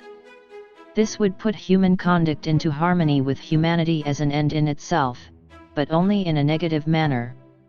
For a positive harmony with humanity as an end in itself, what is required is that everyone positively tries to further the ends of others as far as he can. For the ends of any person, who is an end in himself, must as far as possible be also my ends, if that thought of him as an end in himself is to have its full effect on me. This principle concerning the status of each human being and more generally of each rational creature as an end in himself is the supreme limiting condition on the freedom of action of each man. It isn't drawn from experience. There are two reasons why it can't be. One reason is the principle's universality. It applies to absolutely all rational beings, and experience doesn't stretch out that far. The other is the fact that the principle isn't about humanity considered subjectively, as something that men do take to be an end, i.e. do choose to aim at, but rather about humanity considered as the objective end that ought to constitute the supreme limiting condition of all subjective ends, whatever they may be. Experience can inform us about what subjective ends men do set before themselves, but not about what non-subjective end ought to trump every subjective end. So this principle can't arise from experience, and must arise from pure reason. According to the first principle, the objective basis for all practical legislation lies in the rule and the form of universality, which makes it capable of being a natural law. Its subjective basis is the end, and according to the second principle the subject of all ends is every rational being as an end in itself. From this we now derive the third practical principle of the will, as the supreme condition of its harmony with universal practical reason, namely, the idea of the will of every rational being as a will laying down universal law.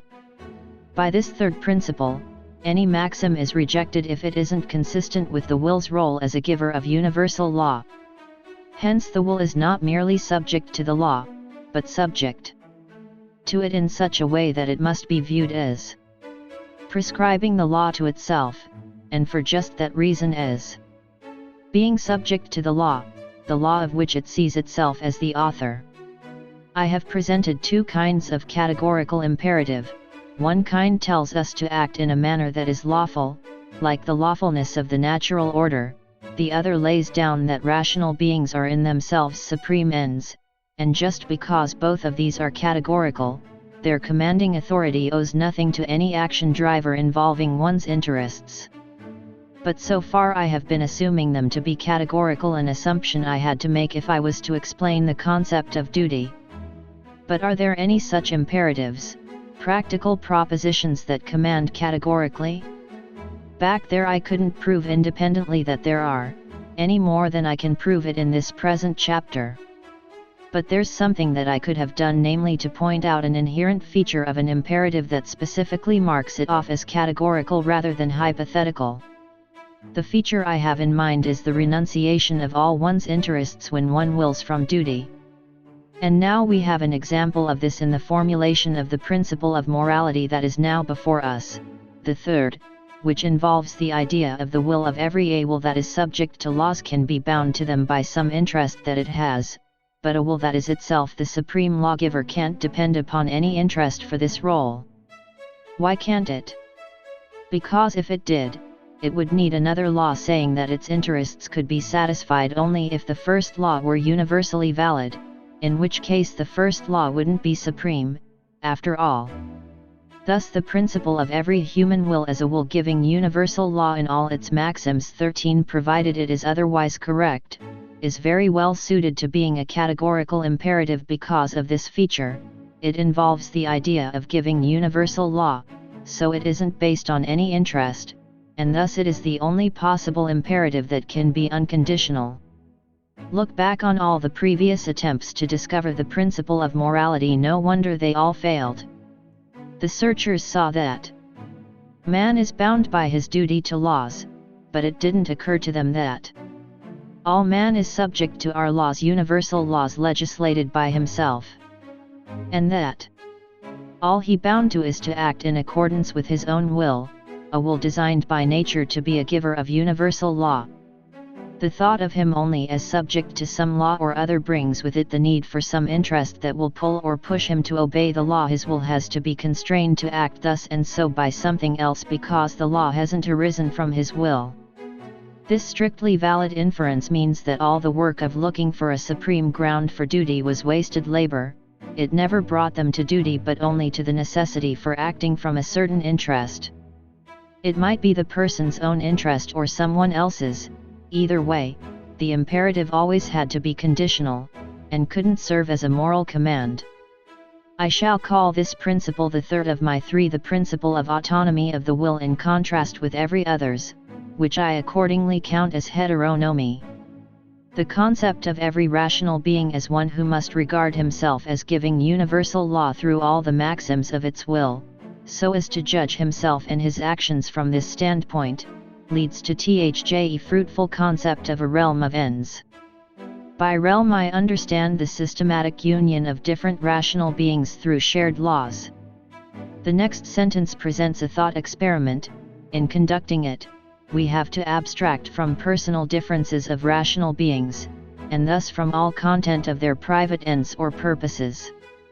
Because laws determine which ends have universal validity, we can think of a unified whole of all ends in systematic connection, a whole composed of rational beings who are ends in themselves and of ends that they may individually set for themselves.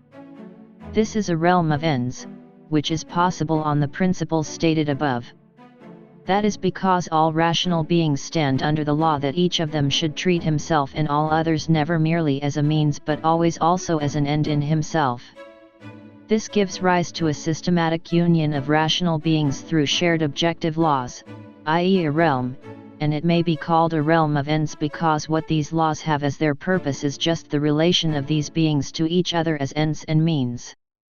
Admittedly, this realm of ends is only an ideal. A rational being is a member of the realm of ends if he gives universal laws in it while also being subject to those laws. He is sovereign in the realm of ends if, as law-giving, he isn't subject to anyone else's will. A rational being must always regard himself as law-giving in a realm of ends that is possible only through the freedom of the will, and this holds whether he belongs to the realm as a member or as sovereign. Being sovereign in the realm of ends isn't a matter of choice.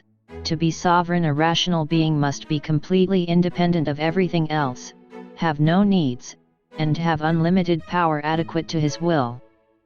So the morality of any action is constituted by how the action relates to the law-giving that is indispensable if there is to be a realm of ends. But this law-giving must be found in every rational being able to arise from his will. So the principle that drives his will is never to act on a maxim that couldn't consistently be a universal law, and thus to act only so that the will could regard itself as giving universal law through its maxim. In the case of a rational being whose maxims don't by their nature already necessarily conform to this objective principle, the necessity of acting according to that principle is called practical compulsion or constraint, i.e. duty. The sovereign in the realm of ends doesn't have duties, all the mere members have duties, and are indeed burdened by duty to the same extent. The practical necessity of acting in accordance with this principle, i.e. duty, doesn't rest at all on feelings, impulses, and preferences. Its sole basis is the way rational beings relate to one another, a relationship in which the will of a rational being must always be regarded as law-giving, plausible reading, otherwise it couldn't think of itself as an end in itself. Literal reading, otherwise it couldn't think of duty as an end in itself. Reason accordingly checks out every maxim of your will, in its role as giver of laws, to see how it relates to everyone else's will and also to every action towards yourself. It doesn't do this from any external practical motive or future advantage, but rather from the idea of the dignity of a rational being who obeys no law except one that he himself gives while obeying it. In the realm of ends, everything has either a price or an intrinsic value. Anything with a price can be replaced by something else as its equivalent, whereas anything that is above all price and therefore admits of no equivalent has intrinsic value. Something that involves general human desires and needs has a market price. Something that doesn't involve anyone's needing anything but accords with a certain taste has a luxury price. But if something makes it possible and is the only thing that makes it possible for something to be an end in itself, then it doesn't have mere relative value, a price, but has intrinsic value. Now, it is only through morality that a rational being can be a law-giving member in the realm of ends. So it is only through morality that a rational being can be an end in himself. So morality, and humanity so far as it is capable of morality, are the only things that have dignity. Skill and diligence in work have a market price, wit, lively imagination, and humor have a luxury price, but fidelity in promises and benevolence on principle, not benevolence from instinct, have intrinsic value, which I have called dignity.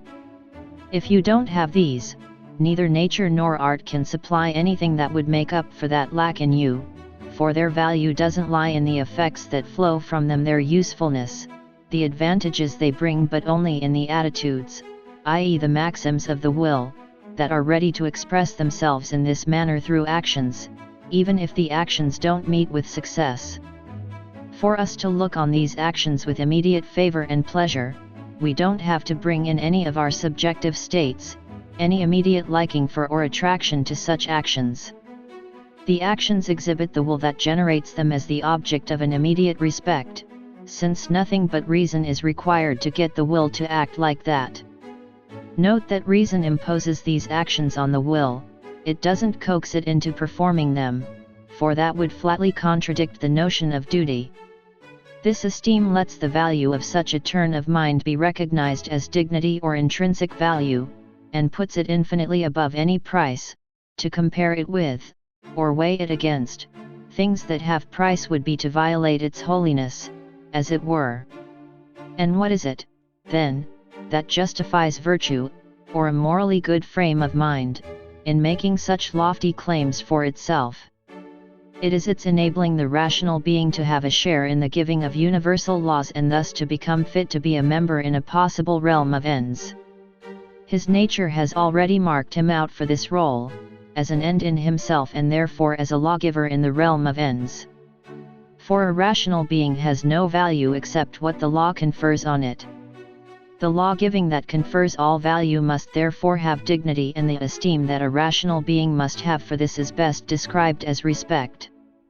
Autonomy is thus the basis for the dignity of human nature and of every rational nature. I remind you that I have presented the principle of morality in 3 ways. Act as though the maxim of your action were to become, through your will, a universal law of nature. Act in such a way as to treat humanity, whether in your own person or in that of anyone else, always as an end and never merely as a means. Page 29.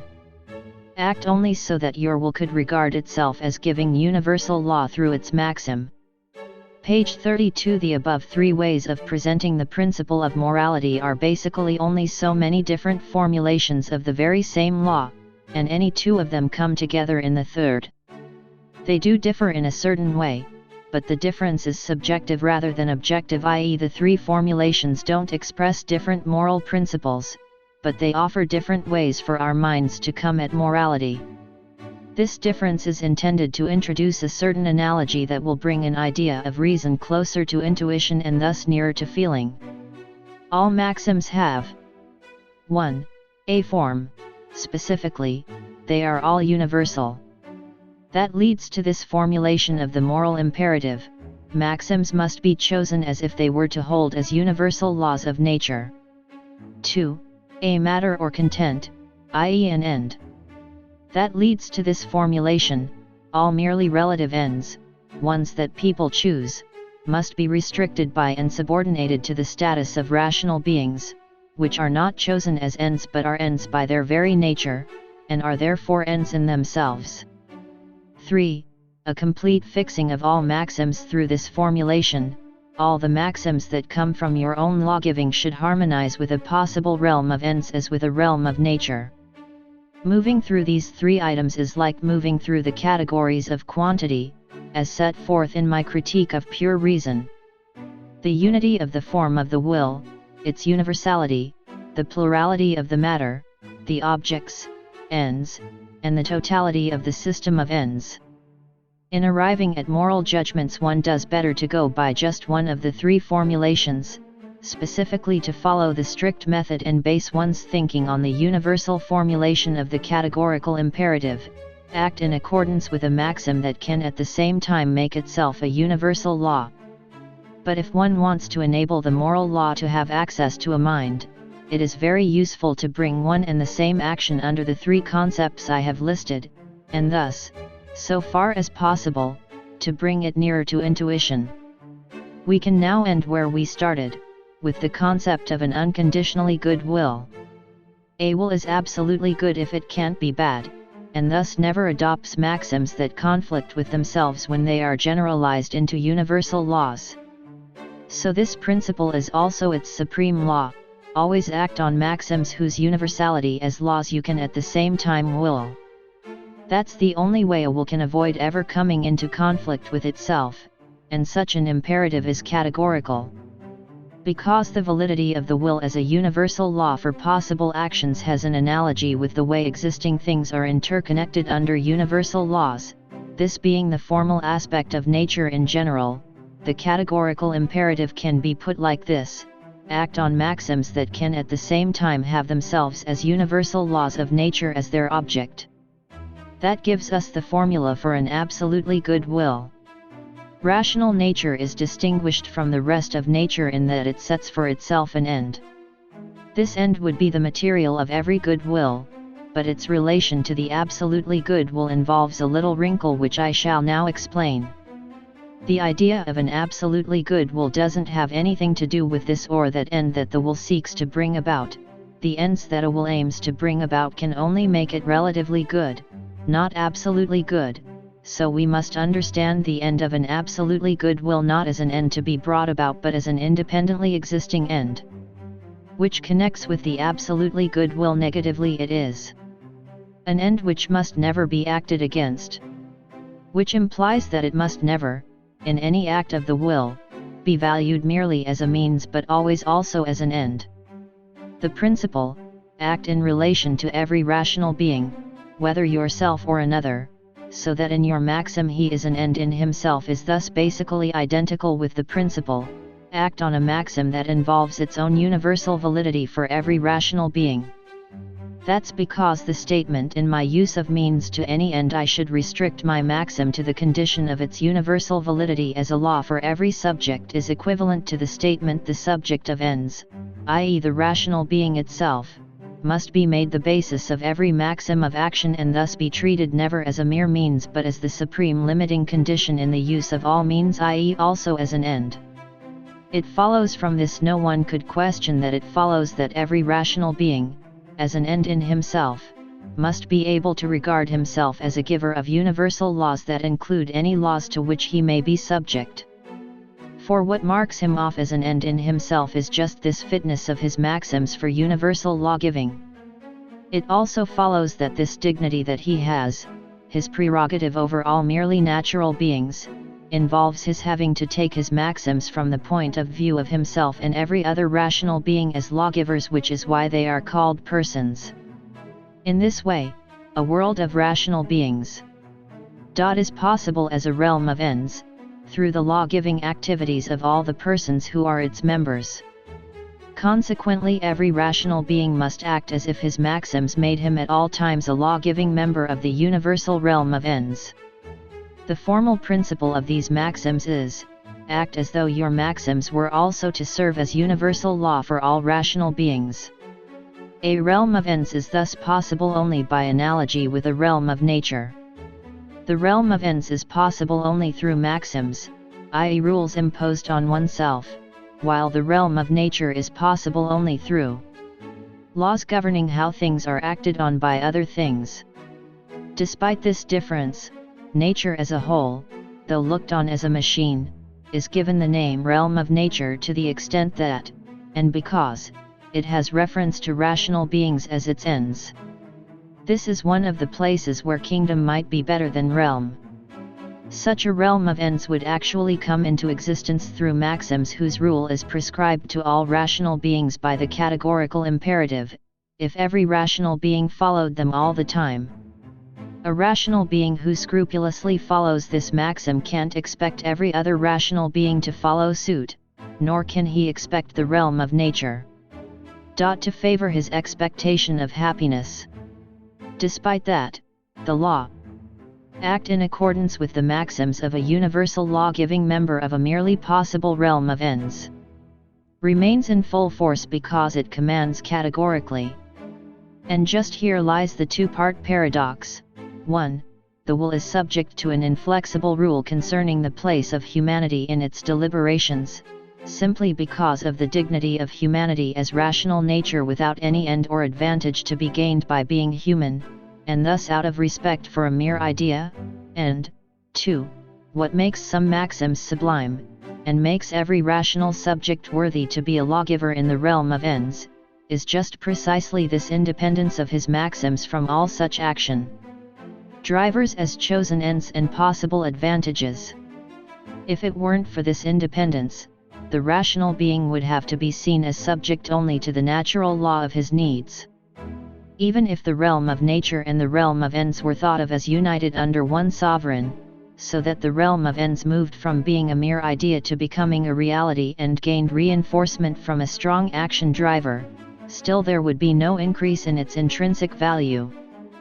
For when we think about this possibility of a world in which a unique sovereign brings it about that principled actions do always lead to good consequences, we have to think of the sole absolute lawgiver as judging the value of rational beings only on the strength of the disinterested conduct that they prescribe to themselves merely from the idea.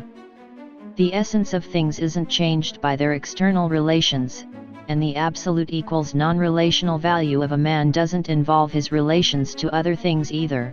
So whoever is estimating a man's absolute worth must set aside his external relational properties, and this holds for anyone doing such an estimation, even the Supreme Being. Morality is thus the relation of actions not to anything external to the person, but to the autonomy of the will. Now here are definitions, in terms of the autonomy of the will, of 5 key terms in morality. An action that can coexist with the autonomy of the will is permitted. One that clashes with autonomy of the will is forbidden.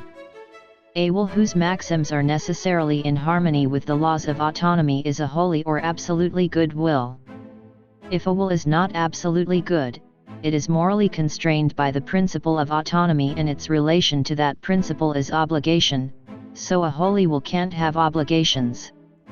The objective necessity of an action from obligation is called duty. From what I have been saying, it is easy to understand how this happens.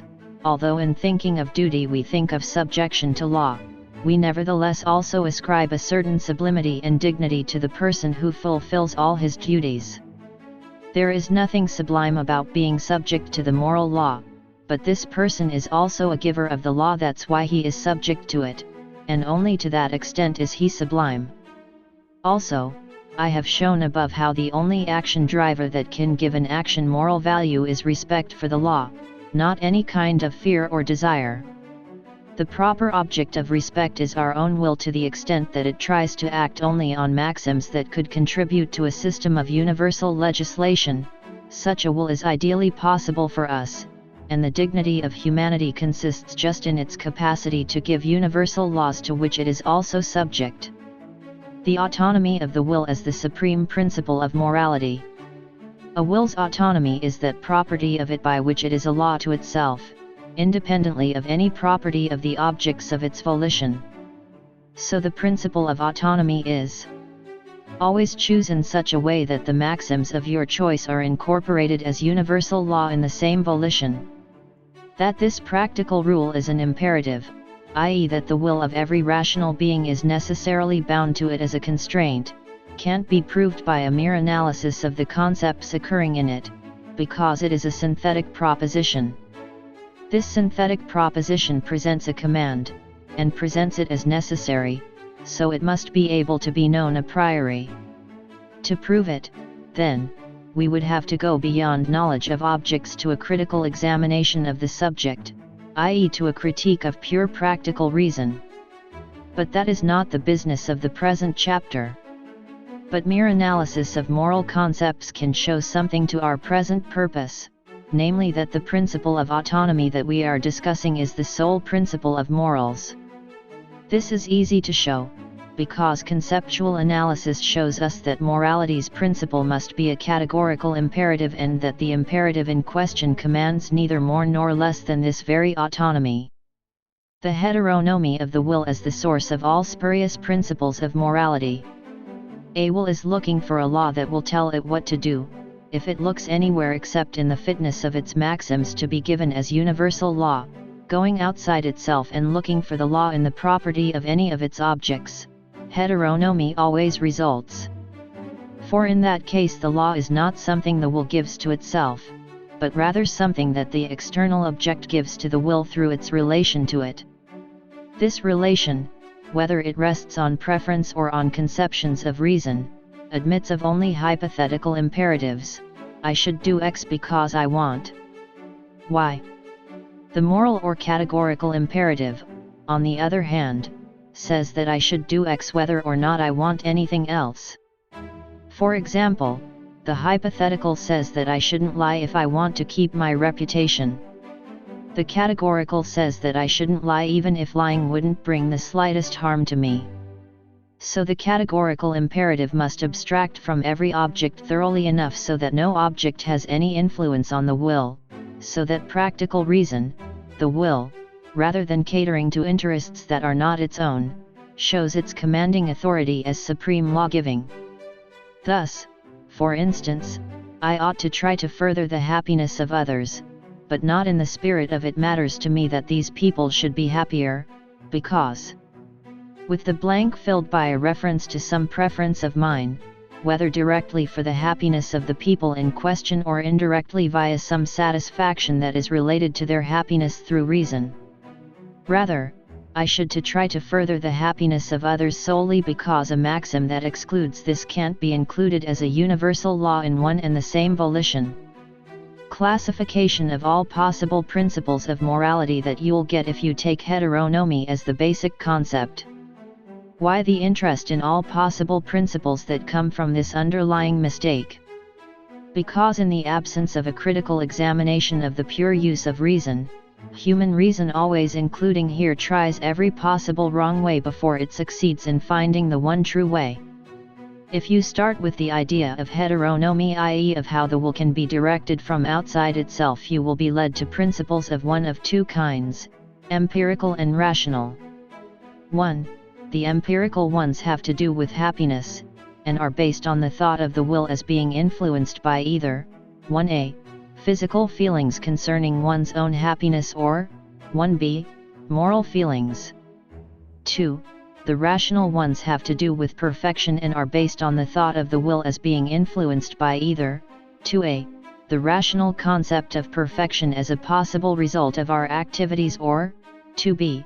the concept of an independently existing perfection, the will of God. You can see that all four of these have the will being influenced from outside itself. Let us now look into them in detail. 1. Empirical principles are not at all fit to serve as the basis of moral laws. For moral laws should be universal, valid for all rational beings without distinction, that being what makes them unconditionally practically necessary, but this universality is lost if moral laws are derived from the specific constitution of human beings, a constitution that may not be shared by other rational beings or the particular circumstance in which human beings happen to live. 1a. But the principle of one's own happiness is the most objectionable of the empirical bases for morality. There are at least 3 reasons for this, of which the third is the weightiest. This basis for morality is just false. Experience contradicts the allegation that well-being is always proportional to good conduct. The principle contributes nothing to the establishment of morality, because making a man happy is very different from making him good, and making him prudent and sharp in seeing what is to his own advantage is far from making him virtuous. Above all, this principle supports morality with action drivers that undermine it and destroy all its sublimity, for it puts the motives to virtue and those to vice in the same class, obliterating the difference of kind between nearer to morality and the dignity of morality, because it honors virtue by ascribing immediately to her the satisfaction and esteem we have for her, and does not, as it were, 1a. tell her to her face that what attaches us to her is not her beauty but only our advantage. 2. Among the rational principles of morality, the ones based on reason, there is 2a. the ontological concept of perfection. It is empty, indefinite, and consequently useless for finding in the immeasurable field of possible reality the greatest possible sum of perfections that is suitable to us. Also, when we try to say what marks off this reality perfection from all other realities, we inevitably tend to move in a circle and can't avoid tacitly presupposing the morality that we are trying to explain. Nevertheless, this is better than 2b. the theological concept, which derives morality from a most perfect divine will. There are 2 reasons for the inferiority of the theological concept, or, more accurately, they are 2 halves of a single reason, which constitutes a dilemma confronting the theological approach to morality. The perfection of the divine will is not something that is given to us in intuition analogous to how items are given to us through the senses, so we have to derive it from our own concepts. Foremost among these them, and teaching us merely to make a better job of calculating what will make us happy. 1b. Now for the supposed special sense, moral feeling. Point 15. There are endless differences in degree between different kinds of feeling, so that feelings can't give us a uniform standard of good and bad, and anyway one can't validly judge for others by means of one's own feeling. So the appeal to moral feelings is superficial. Those who believe that feelings can help them to grasp universal laws are people who can't think. Despite all this, the moral feeling approach is our concept of morality. If we let this generate our concept of God's perfection, and then use the latter as a basis for morality, we are guilty of a flagrantly circular explanation. And if we don't get at God's perfection in that way, our only remaining concept of it is made up of the attributes of desire for glory and dominion, combined with the awe-inspiring conceptions of power and vengefulness. And any system of ethics based on these would be directly opposed to morality. The 1b. concept of the moral sense and 2a. that of perfection in general have this to be said for them, that they don't weaken morality, but neither is capable of serving as its foundation. Still, if I had to choose between them, I would opt for 2a. Perfection in general, because it takes the decision about the basis for morality away from the realm of sensibility and submits it to the court of pure reason. It doesn't get a decision there, but at least it preserves the indefinite idea of a will that is good in itself, without falsifying it, saving a place for it until it can be more narrowly defined. You won't mind if I don't grind through a long refutation of all these doctrines. There's no need for me to do that, because it is so easy to do and so well understood even by those whose official positions require them to declare for one of these theories because their hearers wouldn't tolerate suspension of judgment. What matters more to us here is to know this: all these principles try to base morality purely on heteronomy of the will, so they are bound to fail. Whenever an object of the will has to be laid down as prescribing the rule that is to tell the will what to do, the rule is none other than heteronomy. In such a case the imperative is conditional. If or because you want such and such an object, you ought to act thus and so.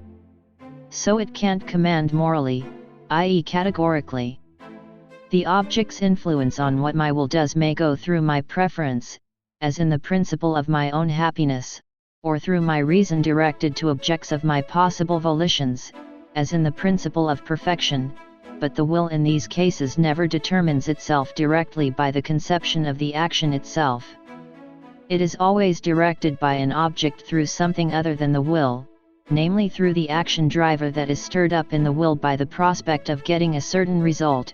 I ought to do X because I will Y, and then another law must be planted in me, a law saying that I must will Y, and this law in its turn would require an imperative to restrict this maxim *, i.e. an imperative of the form: I ought to will Y if I want Z. Why? Because if instead we had simply I ought to will Y, that involves no appeal to anything outside the will, it is a categorical imperative, and doesn't involve heteronomy of the will. But that puts it outside the scope of the present discussion, which is of the consequences of trying to base morality on heteronomy, i.e. on the influence on the will of factors outside it. Relying on heteronomy has one bad consequence that I haven't yet mentioned. With a hypothetical imperative such as we get with heteronomy of the will, the aim is for the thought of a result to be obtained by one's own powers to stir up in the will an impulse of a certain kind. The thought of achieving Y is to stir up an impulse to do X, but whether and how that thought generates that impulse depends on the natural constitution of the person concerned, i.e. depends either on his sensibility, preference and taste, or on his understanding and reason.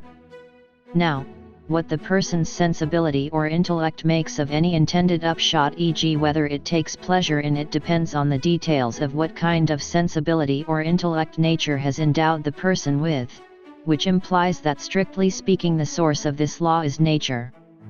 As a law of nature, this would have to be known and proved by experience, which means that it would be contingent and therefore unfit to be a necessary practical rule such as the moral rule must be. This is still heteronomy of the will. The law is given to the will not by the will itself but by an impulse from outside it, an impulse that influences the will because the person's nature makes him susceptible to it.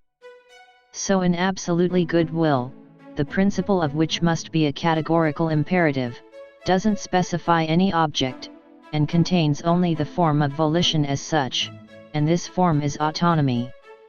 That is, the sole law that the will of every rational being imposes on itself is just the fitness of the maxims of every good will to turn themselves into universal laws. And there is no need for this to be supported by any action driver associated with an interest. How can there be such a synthetic practical a priori proposition, and why it is necessary? The solution of that problem doesn't lie within the boundaries of the metaphysic of morals, and I haven't here affirmed its truth, let alone claimed to have a proof of it in my power. All I have done is to show, by spelling out the generally accepted concept of morality, that an autonomy of the will is unavoidably connected with morality is indeed its foundation. So anyone who holds that morality is something and not a chimerical idea without truth must accept, along with morality, the principle that I have derived here. Consequently, this chapter, like the first, was merely analytic. It reached its conclusions by analyzing, spelling out the content of, the generally accepted concept of morality. If the categorical imperative, and with it the autonomy of the will, is true and absolutely necessary as an a priori principle, it follows that morality isn't a phantom, but to prove that it isn't we must be able to make a synthetic use of pure practical reason. But we mustn't venture on this use without first making a critique of this faculty of reason.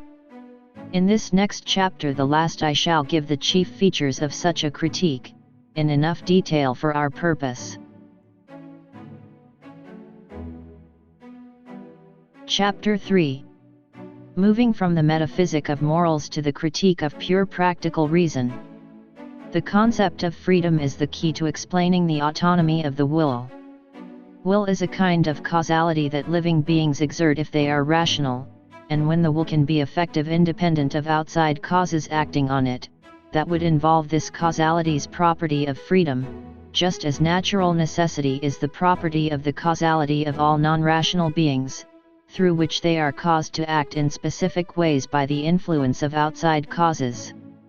The account of freedom I have just given is negative. It says there is freedom when the active will does not have external causes acting on it, and so it isn't fruitful for insight into what freedom is, but there flows from it a concept of freedom that is positive, and accordingly richer and more fruitful.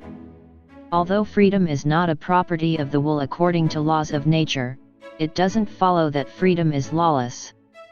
It must in fact be a causality according to immutable laws of a special kind.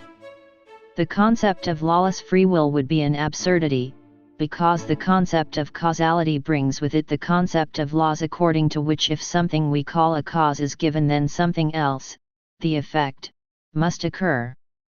And since freedom conceptually involves causality, and causality conceptually involves law, it follows that freedom conceptually involves law. We saw that natural necessity is a heteronomy of effective causes, because each effect can come about only through a law according to which something else gets the cause to exercise its causality.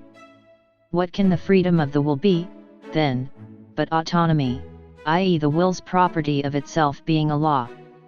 However, the proposition, the will itself is a law in all its actions, only expresses the principle. Act only on a maxim that can also have itself as a universal law for its object. And this is just the formula of the categorical imperative and is the principle of morality. Therefore a free will and a will under moral laws are identical. So if we start with freedom of the will, we get morality. Together with its principle, from it merely by analyzing its concept. But the principle of morality. An absolutely good will is one whose maxim can always include itself regarded as a universal law. Is a synthetic proposition, because that property of the maxim can't be found by analysis of the concept of an absolutely good will. What makes such a synthetic proposition possible is there being two cognitions equals items of knowledge that are connected with each other through their both being contained in some third cognition. In the case of physical causes, the third cognition that ties the cause to the effect is the nature of the sensible world, but the concept of that conjoins the two concepts of something as cause in relation to something else as effect, so it doesn't meet our present needs. In our present context, the third cognition that does the job is the positive concept of freedom. Two tasks present themselves: 1. To show what this third cognition is to which freedom directs us and of which we have an a priori idea, and 2. To make comprehensible the deduction of the concept of freedom from pure practical reason, and along with that the possibility of a categorical imperative. But I can't do either of these right here and now. First, some further preparation is needed. Freedom must be presupposed as a property of the will of all rational beings. It isn't enough to ascribe freedom to our will, on whatever grounds, if we don't also have sufficient grounds for attributing it to all rational beings. For morality serves as a law for us only because we are rational beings, so it must hold for all rational beings, and morality must be derived solely from the property of freedom, so freedom must be shown to be a property of the will of all rational beings. And it doesn't suffice to do this on the basis of certain supposed empirical facts concerning human nature. We need an a priori proof, and we need a result concerning absolutely all rational beings endowed with a will, and not merely concerning human beings. Now I say this, any being who can't act otherwise than under the idea of freedom is, just for that reason, really free in his conduct, i.e. all laws that are inseparably bound up with freedom hold for him just as if his will were validly pronounced free in itself as a matter of theoretical philosophy. Point 16. Now I maintain this. We must necessarily equip every rational being who has a will with the idea of freedom, this being an idea under which he must act. For the thought of such a being includes the thought of a reason that is practical, i.e. has causality with respect to its object. Now we can't conceive of a reason that would consciously take direction from outside itself, for then the person whose reason it was would think that what settled how he judged was not his reason but some external impulse. Reason must regard itself as the author of its principles, owing nothing to external influences, so it must as practical reason, or as the will of a rational being, regard itself as free. That is to say, the will of a rational being can be his will only under the idea of freedom, so that from a practical point of view such a will must be ascribed to all rational beings. Why should I be moral? We have finally traced the determinate concept of morality back to the idea of freedom, but we couldn't prove freedom to be actual in ourselves and in human nature.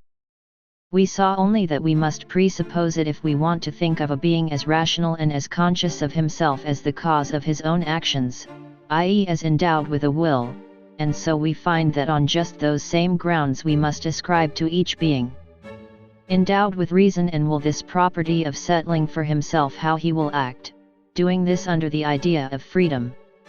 From the presupposition of this idea of freedom there flowed also the consciousness of a law of action. The subjective principles of actions, i.e. maxims, must always be adopted in such a way that they can hold also as objective, i.e. hold as universal principles, thereby serving as universal laws that we give to ourselves. But why ought I, just because I am a rational being, subject myself to this law?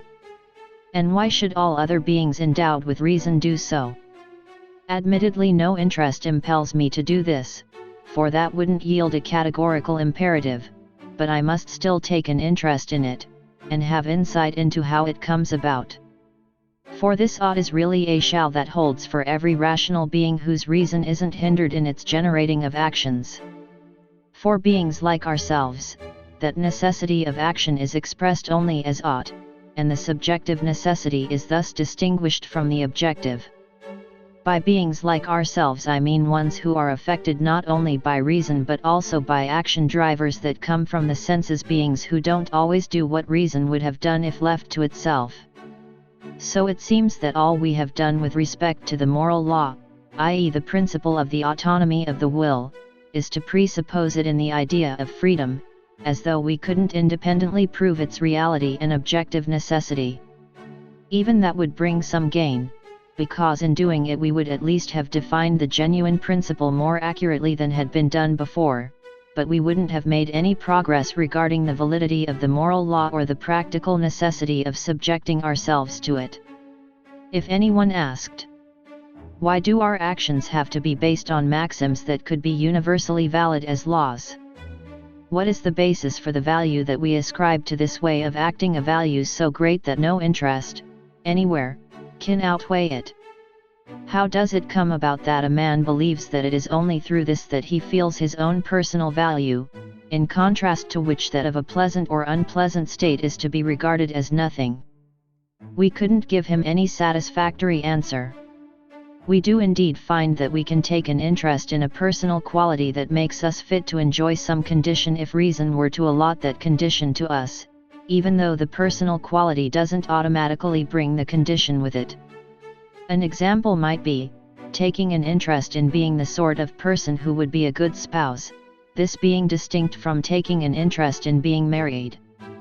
That is, we can take an interest in being worthy of happiness without having being happy as a motive.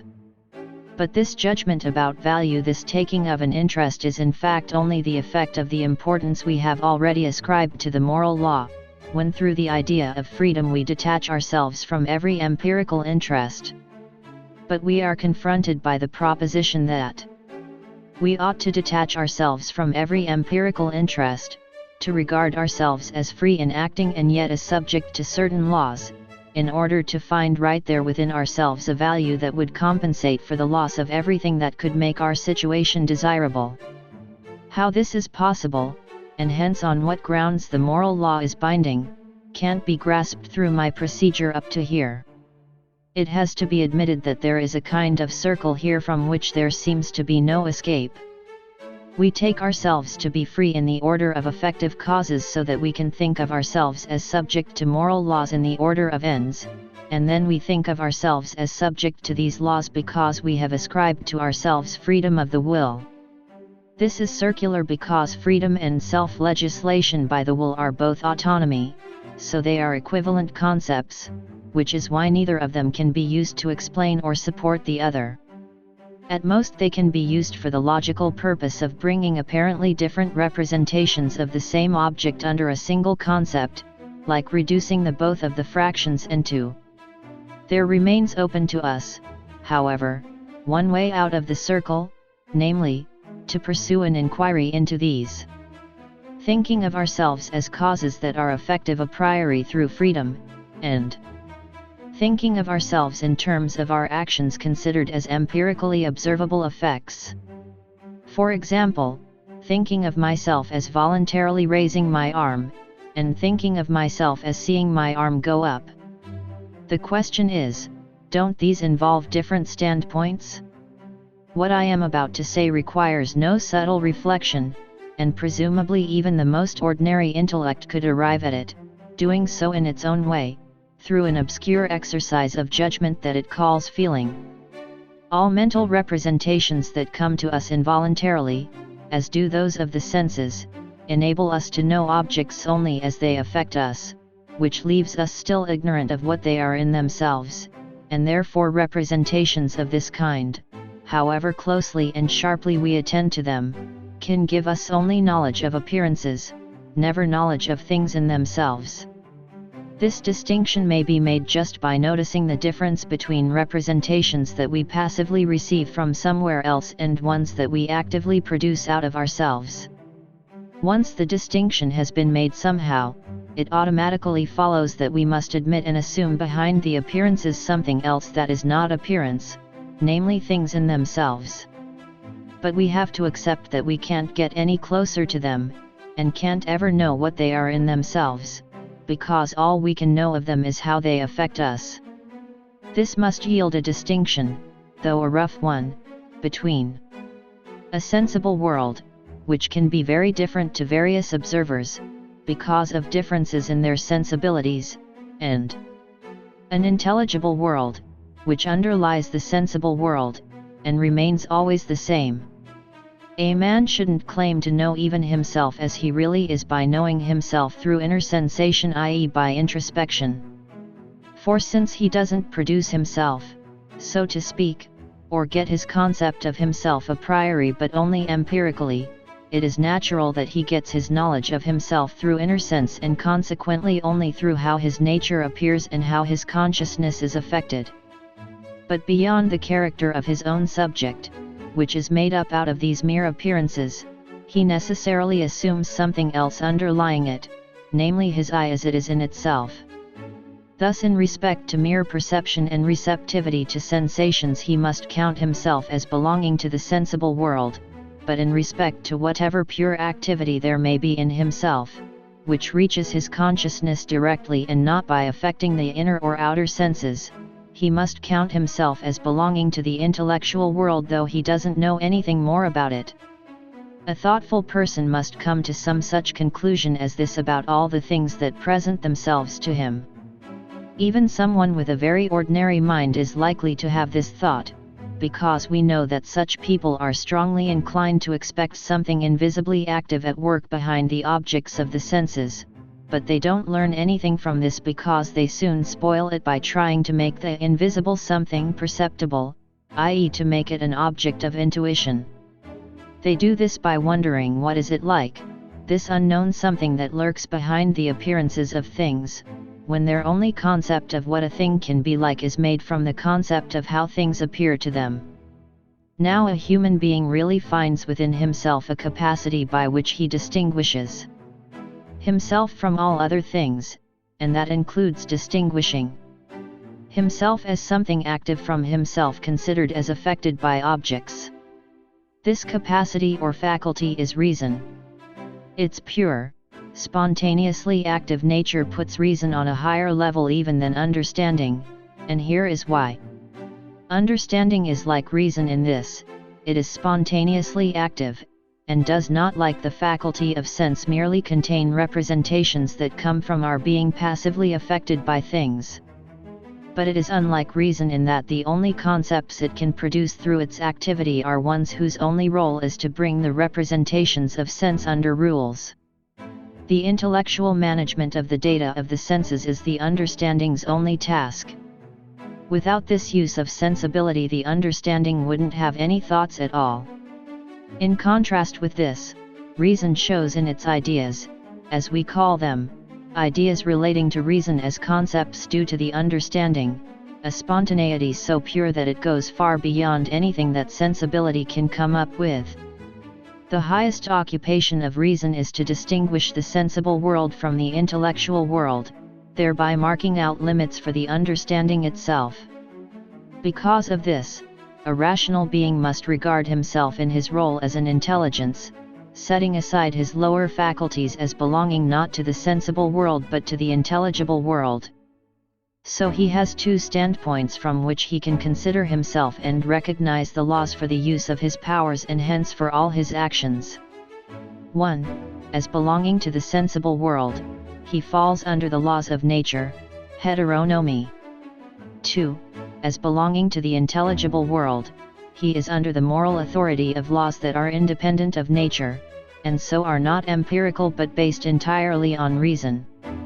As a rational being and thus as belonging to the intelligible world, a human being can never think of the causality of his own will except under the idea of freedom, because reason must always take itself to be independent of the determining causes of the sensible world, and that independence is what freedom is. Now we have the idea of freedom inseparably connected with the concept of autonomy, which is bound up with the universal principle of morality, which is ideally the ground of all actions of rational beings, just as the law of nature is the ground of all appearances. That allays the suspicion, the one that I stirred up earlier, that there might be a hidden circle in our reasoning from freedom to autonomy and from that to the moral law, that we might have laid down the idea of freedom for the sake of the moral law so that we could later derive the law from freedom. That would have made us unable to give any basis for the law. But now we see that when we think of ourselves as free, we carry ourselves into the intelligible world as members of it and recognize the autonomy of the will and the morality that autonomy brings with it, whereas when we think of ourselves as under an obligation, we regard ourselves as belonging to the sensible world and at the same time also to the intelligible world. How is a categorical imperative possible? A rational being counts himself, as an intelligence, as belonging to the intelligible world, and only as an effective cause belonging to this world does he call his causality a will. On the other side, though, he is conscious of himself as a bit of the sensible world in which his actions are encountered as mere appearances of that causality of his will. But we aren't acquainted with that causality of his will, so there's no way we can grasp how these actions can arise from it, and so they must instead be regarded as caused by other appearances, namely, desires and preferences belonging to the sensible world.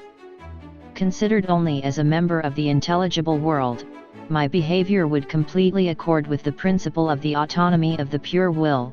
Considered as a bit of the sensible world, my behavior would have to be assumed to conform wholly to the natural law of desires and preferences and thus to the heteronomy of nature. The former behavior would rest on the supreme principle of morality, and the latter on that of happiness. But the intelligible world contains the ground or basis of the sensible world and therefore of its laws, and so the intelligible world is, and must be conceived as, directly law-giving for my will, which belongs wholly to the intelligible world. Therefore I see myself, in my status as an intelligence, as subject to the law of the intelligible world, i.e. the law of reason which is contained in the idea of freedom, and as subject to the autonomy of the will. Therefore the laws of the intelligible world must be regarded as imperatives for me, and actions that conform to them must be regarded as duties. All this holds, despite the fact that on the other side I am a being that belongs to the sensible world. So this is how categorical imperatives are possible. The idea of freedom makes me a member of an intelligible world. If I were a member only of that world, all my actions would always conform to the autonomy of the will, but since I confront myself also as a member of the world of sense, my actions ought to conform to it. This categorical ought presents a priori a synthetic proposition. It is synthetic because in it, 1. My will affected by my sensuous desires has added to it the idea of, 2. Something that reason says contains its supreme condition, namely that very same will considered as pure, self-sufficiently practical, and belonging to the intelligible world. It is a genuine addition. There's no way you could extract 2 from 1 by sheer analysis. The practical application of common sense confirms the correctness of this deduction. When we present examples of honesty of purpose, of steadfastness in following good maxims, and of sympathy and general benevolence, even with great sacrifices of advantage and comfort, there is no man, not even the most malicious villain, provided he is otherwise accustomed to using his reason, who doesn't wish that he also might have these qualities. It's merely because of his preferences and impulses that he can't make himself be like this, but he would like to be free of the burden of such preferences. He thus shows himself as having a thought in which he, with a will free from all impulses of sensibility, transfers himself into an order of things altogether different from that of his desires in the field of sensibility. In this thought he doesn't look for any gratification of desires or any state of affairs that would satisfy any desire that he has or can imagine having, for if that were his aim, the very idea that elicits this wish from him would lose its preeminence. All he can be looking for is a greater intrinsic value as a person. He believes himself to be this better person when he shifts himself to the standpoint of a member of the intelligible world, to which he is automatically taken by the idea of freedom, i.e. of not being acted on by causes in the sensible world. And in this standpoint he is conscious of a good will which on his own confession constitutes the law for his bad will as a member of the sensible world. He recognizes the status of the law even while he breaks it. The moral ought is therefore his own necessary will as a member of the intelligible world, and it is conceived by him as an ought only because he regards himself at the same time as a member of the sensible world. Concerning the outermost boundary of all practical philosophy, all human beings think of themselves as having free will. That is the source of all judgments that acts that weren't performed ought to have been performed. But this freedom isn't something of which we have an experiential concept. It can't be, because even when experience shows the opposite of things that are represented as necessary on the supposition of freedom, freedom still remains, which shows that it can't be defeated by facts of experience because it isn't in the same arena, so to speak, as they are.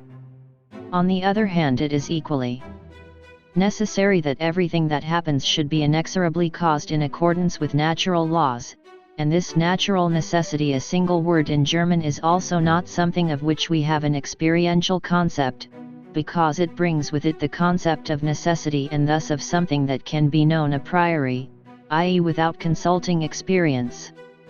But this concept of a system of nature is confirmed by experience, and it has to be presupposed if experience is to be possible, experience being knowledge of the objects of the senses interconnected by universal laws. So freedom is only an idea of reason, whose objective reality in itself is doubtful, whereas nature is a concept of the understanding, which does and necessarily must exhibit its reality in examples drawn from experience. From this there arises a dialectic of reason, a seeming conflict of reason with itself, because the freedom ascribed to the will seems to contradict natural necessity, and reason finds itself drawn to each side of the apparent conflict at this parting of the ways. For speculative purposes such as the pursuit of scientific theories, reason finds the road of natural necessity more well trodden and usable than that of freedom. But for practical purposes, thinking about what to do and what not to do, the only way of bringing reason to bear is along the path of freedom, which is why even the subtlest philosophy can't argue freedom away, any more than the most ordinary common sense can. So philosophy has to assume that no real contradiction will be found between freedom and natural necessity as applied to the very same human actions, for it can't give up the concept of nature any more than it can that of freedom. We'll never be able to grasp how freedom is possible, but in the meantime we should at least eradicate in a convincing way this apparent contradiction. For if the very thought of freedom contradicted itself or contradicted nature, which is equally necessary, freedom would have to be surrendered in favor of natural necessity. But this contradiction couldn't be escaped if the subject who seems to himself to be free were thinking of himself in the same sense or in the same relationship when he calls himself free as when he takes himself to be subject to natural law with respect to the very same action. So speculative philosophy can't be excused from its task of showing at least this much, that the ways of talking that produce the illusion of contradiction come from our thinking of the person in a different sense and relationship when we call him free from that in which we consider him as a part of nature and subject to its laws, and that these two standpoints not only can very well coexist but must be thought of as necessarily united in one and the same subject. If this much is not shown, we are left with no basis for burdening reason with an idea as troublesome as that of freedom, an idea which, though it can without contradiction be united with the well-established concept of natural necessity, nevertheless entangles us in troubles that sorely embarrass reason in its theoretical use. It is only theoretical philosophy that has this duty. Its purpose is to clear the way for practical philosophy. So it isn't up to the philosopher to decide whether to remove the apparent contradiction or rather to leave it untouched, for if he doesn't remove it, the theory about it would be a no man's land which the fatalist would be entitled to take over, as a squatter, driving all morality out. But we still haven't reached the boundary of practical philosophy. For the settling of the controversy over freedom doesn't belong to it.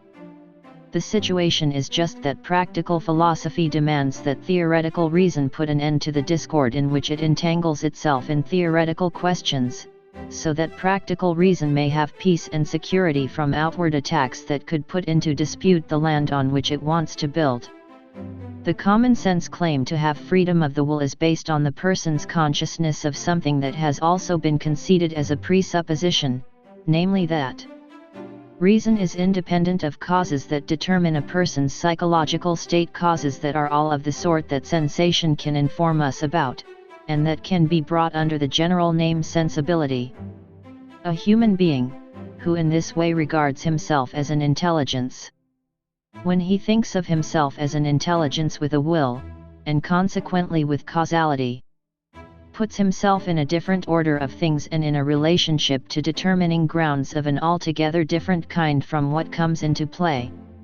When he perceives himself as a phenomenon in the world of sense, as he really is also, and subjects his causality to external causal factors according to natural laws. Now he soon realizes that both can exist together, indeed, that they must. For there is not the slightest contradiction between 1. A thing in appearance, belonging to the sensible world, being subject to certain laws from which as, 2, a thing in itself it is independent. That he must think of himself in this twofold way rests on, 1. His consciousness of himself as an object affected through the senses, and, 2. His consciousness of himself as an intelligence, i.e. as independent of sensible impressions in the use of reason, and thus as belonging to the intelligible world.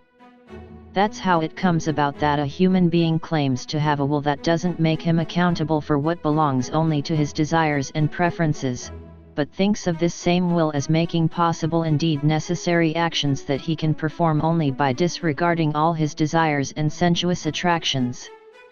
The causality of these actions lies in him as an intelligence and in an intelligible world's principles concerning effects and actions.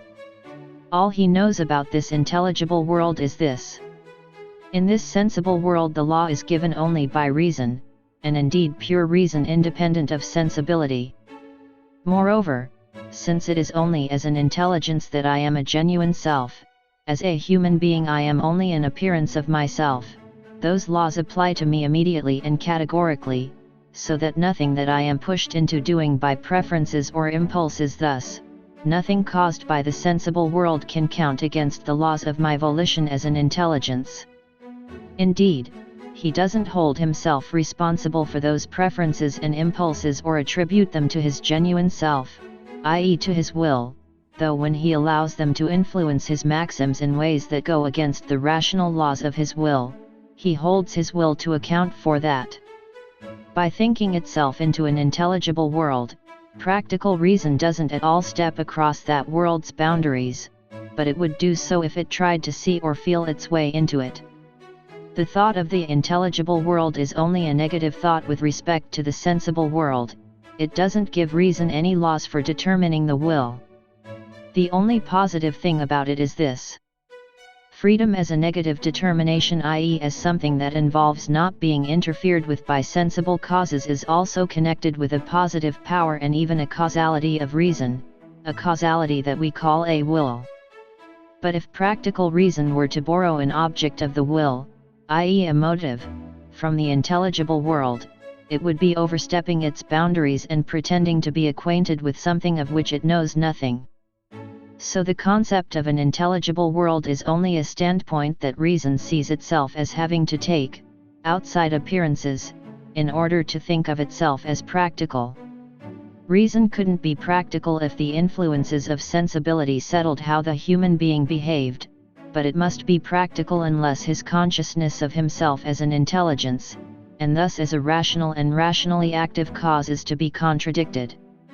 This thought certainly brings with it the idea of an order and a law-giving different from that of the mechanism of nature, which has to do with the sensible world, and it necessitates the concept of an intelligible world, i.e. the totality of rational beings as things in themselves, but without the slightest pretense to have any thoughts about it that go beyond its formal condition, i.e. the universality of the maxim of the will as law, and thus the will's autonomy which is required for its freedom.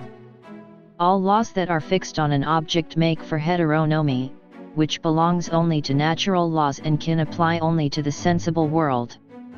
We can explain things only by bringing them under laws governing things that could be confronted in experience. But freedom is only an idea of reason. There is no way its objective reality could be shown through natural laws or, therefore, through any experience. Because it can't be illustrated even in an analogical way with examples, we can't ever grasp it or even see into it a little.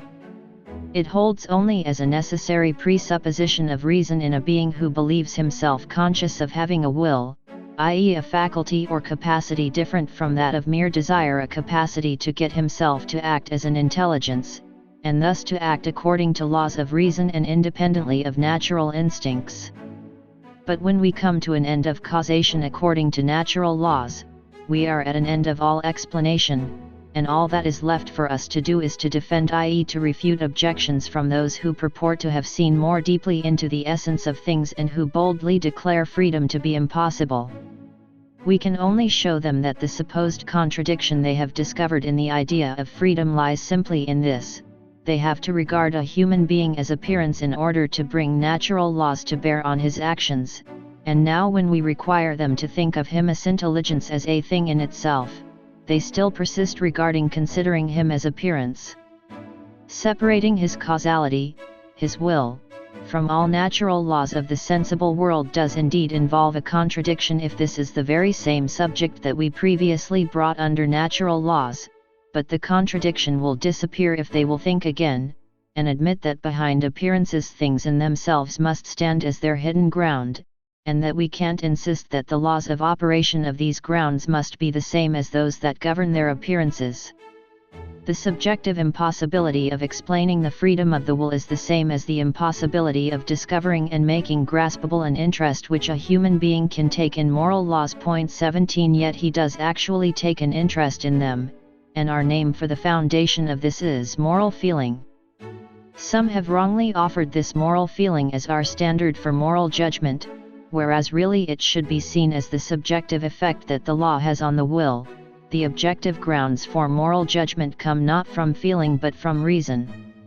If a sensuously affected rational being is to will an action that reason alone prescribes as what he ought to do, reason must of course be able to instill a feeling of pleasure or satisfaction in the fulfillment of duty, and hence must have a causal power to affect sensibility in accordance with its own principles. But it is wholly impossible to conceive a priori how a mere thought with nothing sensuous in it produces a sensation of pleasure or unpleasure. For that is one particular kind of causality which, like every kind of causality, we can learn about only by consulting experience, not a priori. But we can't understand this causality through experience either, because we can do that only for cause-effect pairs where both items are objects of experience, whereas here the effect does lie within experience but the cause, namely, reason acting through mere ideas, which furnish no object for experience, does not. So it is completely impossible for us human beings to explain how and why we have an interest in the universality of the maxim as law and thus an interest in morality. Only this much is certain: 1. It is not the case that the law holds for us because we have an interest in it, for that would be heteronomy, making practical reason depend on sensibility in the form of an underlying feeling, which could never yield a moral law, and 2. It is the case that we have an interest in the moral law because it holds for us as human beings, because it has arisen from our will as intelligence, and hence from our genuine self. That source for the moral law is what gives it its authority, what makes it hold for us, because reason necessarily makes what belongs to mere appearance subordinate to the character of the thing in itself. So the question how is a categorical imperative possible? Can be answered to this extent: we can cite the only presupposition under which it is possible, namely the idea of freedom, and we can have insight into the necessity of this presupposition. That is all we need for the practical use of reason, i.e. to be convinced of the categorical imperative's validity and hence also of the moral law. But how this presupposition itself is possible can never be grasped by any human reason. However, the presupposition of the freedom of the will is quite possible, as speculative philosophy can prove, for it doesn't involve itself in a contradiction with the principle that natural necessity interconnects all the appearances in the sensible world. More than that, it is unconditionally necessary for any rational being. I mean that it is practically necessary for him, meaning that he needs it for his consciousness of his causality through reason. Needs the idea of it as the fundamental condition of all his voluntary acts. But the question still stands: how can pure reason, all by itself without any outside help from other action drivers, be practical? How can the mere principle of the universal validity of its maxims as laws create, unaided, an action driver and produce an interest that would be called purely moral? In short, how can pure reason be practical? All human reason is wholly incompetent to explain this, and it is a waste of trouble and labor to try. It is just the same as if I tried to find out how freedom itself as the causality of a will is possible, for in making that attempt I would be leaving the philosophical basis of explanation behind, and I have no other. I would still have the intelligible world, the world of intelligences, and I could drift around in that, but it couldn't supply the desired explanation, because although I have a well-founded idea of that world, I don't have the least knowledge of it, and I can't have such knowledge, however hard I exercise my natural faculty of reason. This intelligible world signifies only as something, a whatever it is that is left after I have excluded from the factors acting on my will everything belonging to the sensible world, which I did merely so as to shut the principle of motives out of field of sensibility. I did this by limiting this field and showing that it doesn't contain absolutely everything, and that outside it there is still more, but that's all I know about this more, namely that it lies outside the sensible world. It is pure reason that has this idea, that is the thought of this ideal entity, the intelligible world. It has been deprived of all matter, i.e. all knowledge of objects, so all that I am left with in trying to make sense of pure reason is the form, namely the practical law of the universal validity of maxims, and the possible role of pure reason as an effective cause acting on the will in accordance with that form. There is no room here for any external action driver. If we insist on there being one, then the action driver, i.e. that in which reason directly takes an interest, would have to be this idea of an intelligible world. But to understand how this could drive action is precisely the problem we can't solve. Here, then, is the outermost boundary of all moral inquiry. It's very important to locate it accurately, because if we don't, either of two disasters may occur. On the one hand, reason may search for the supreme moral motive in the sensible world, in a way harmful to morals.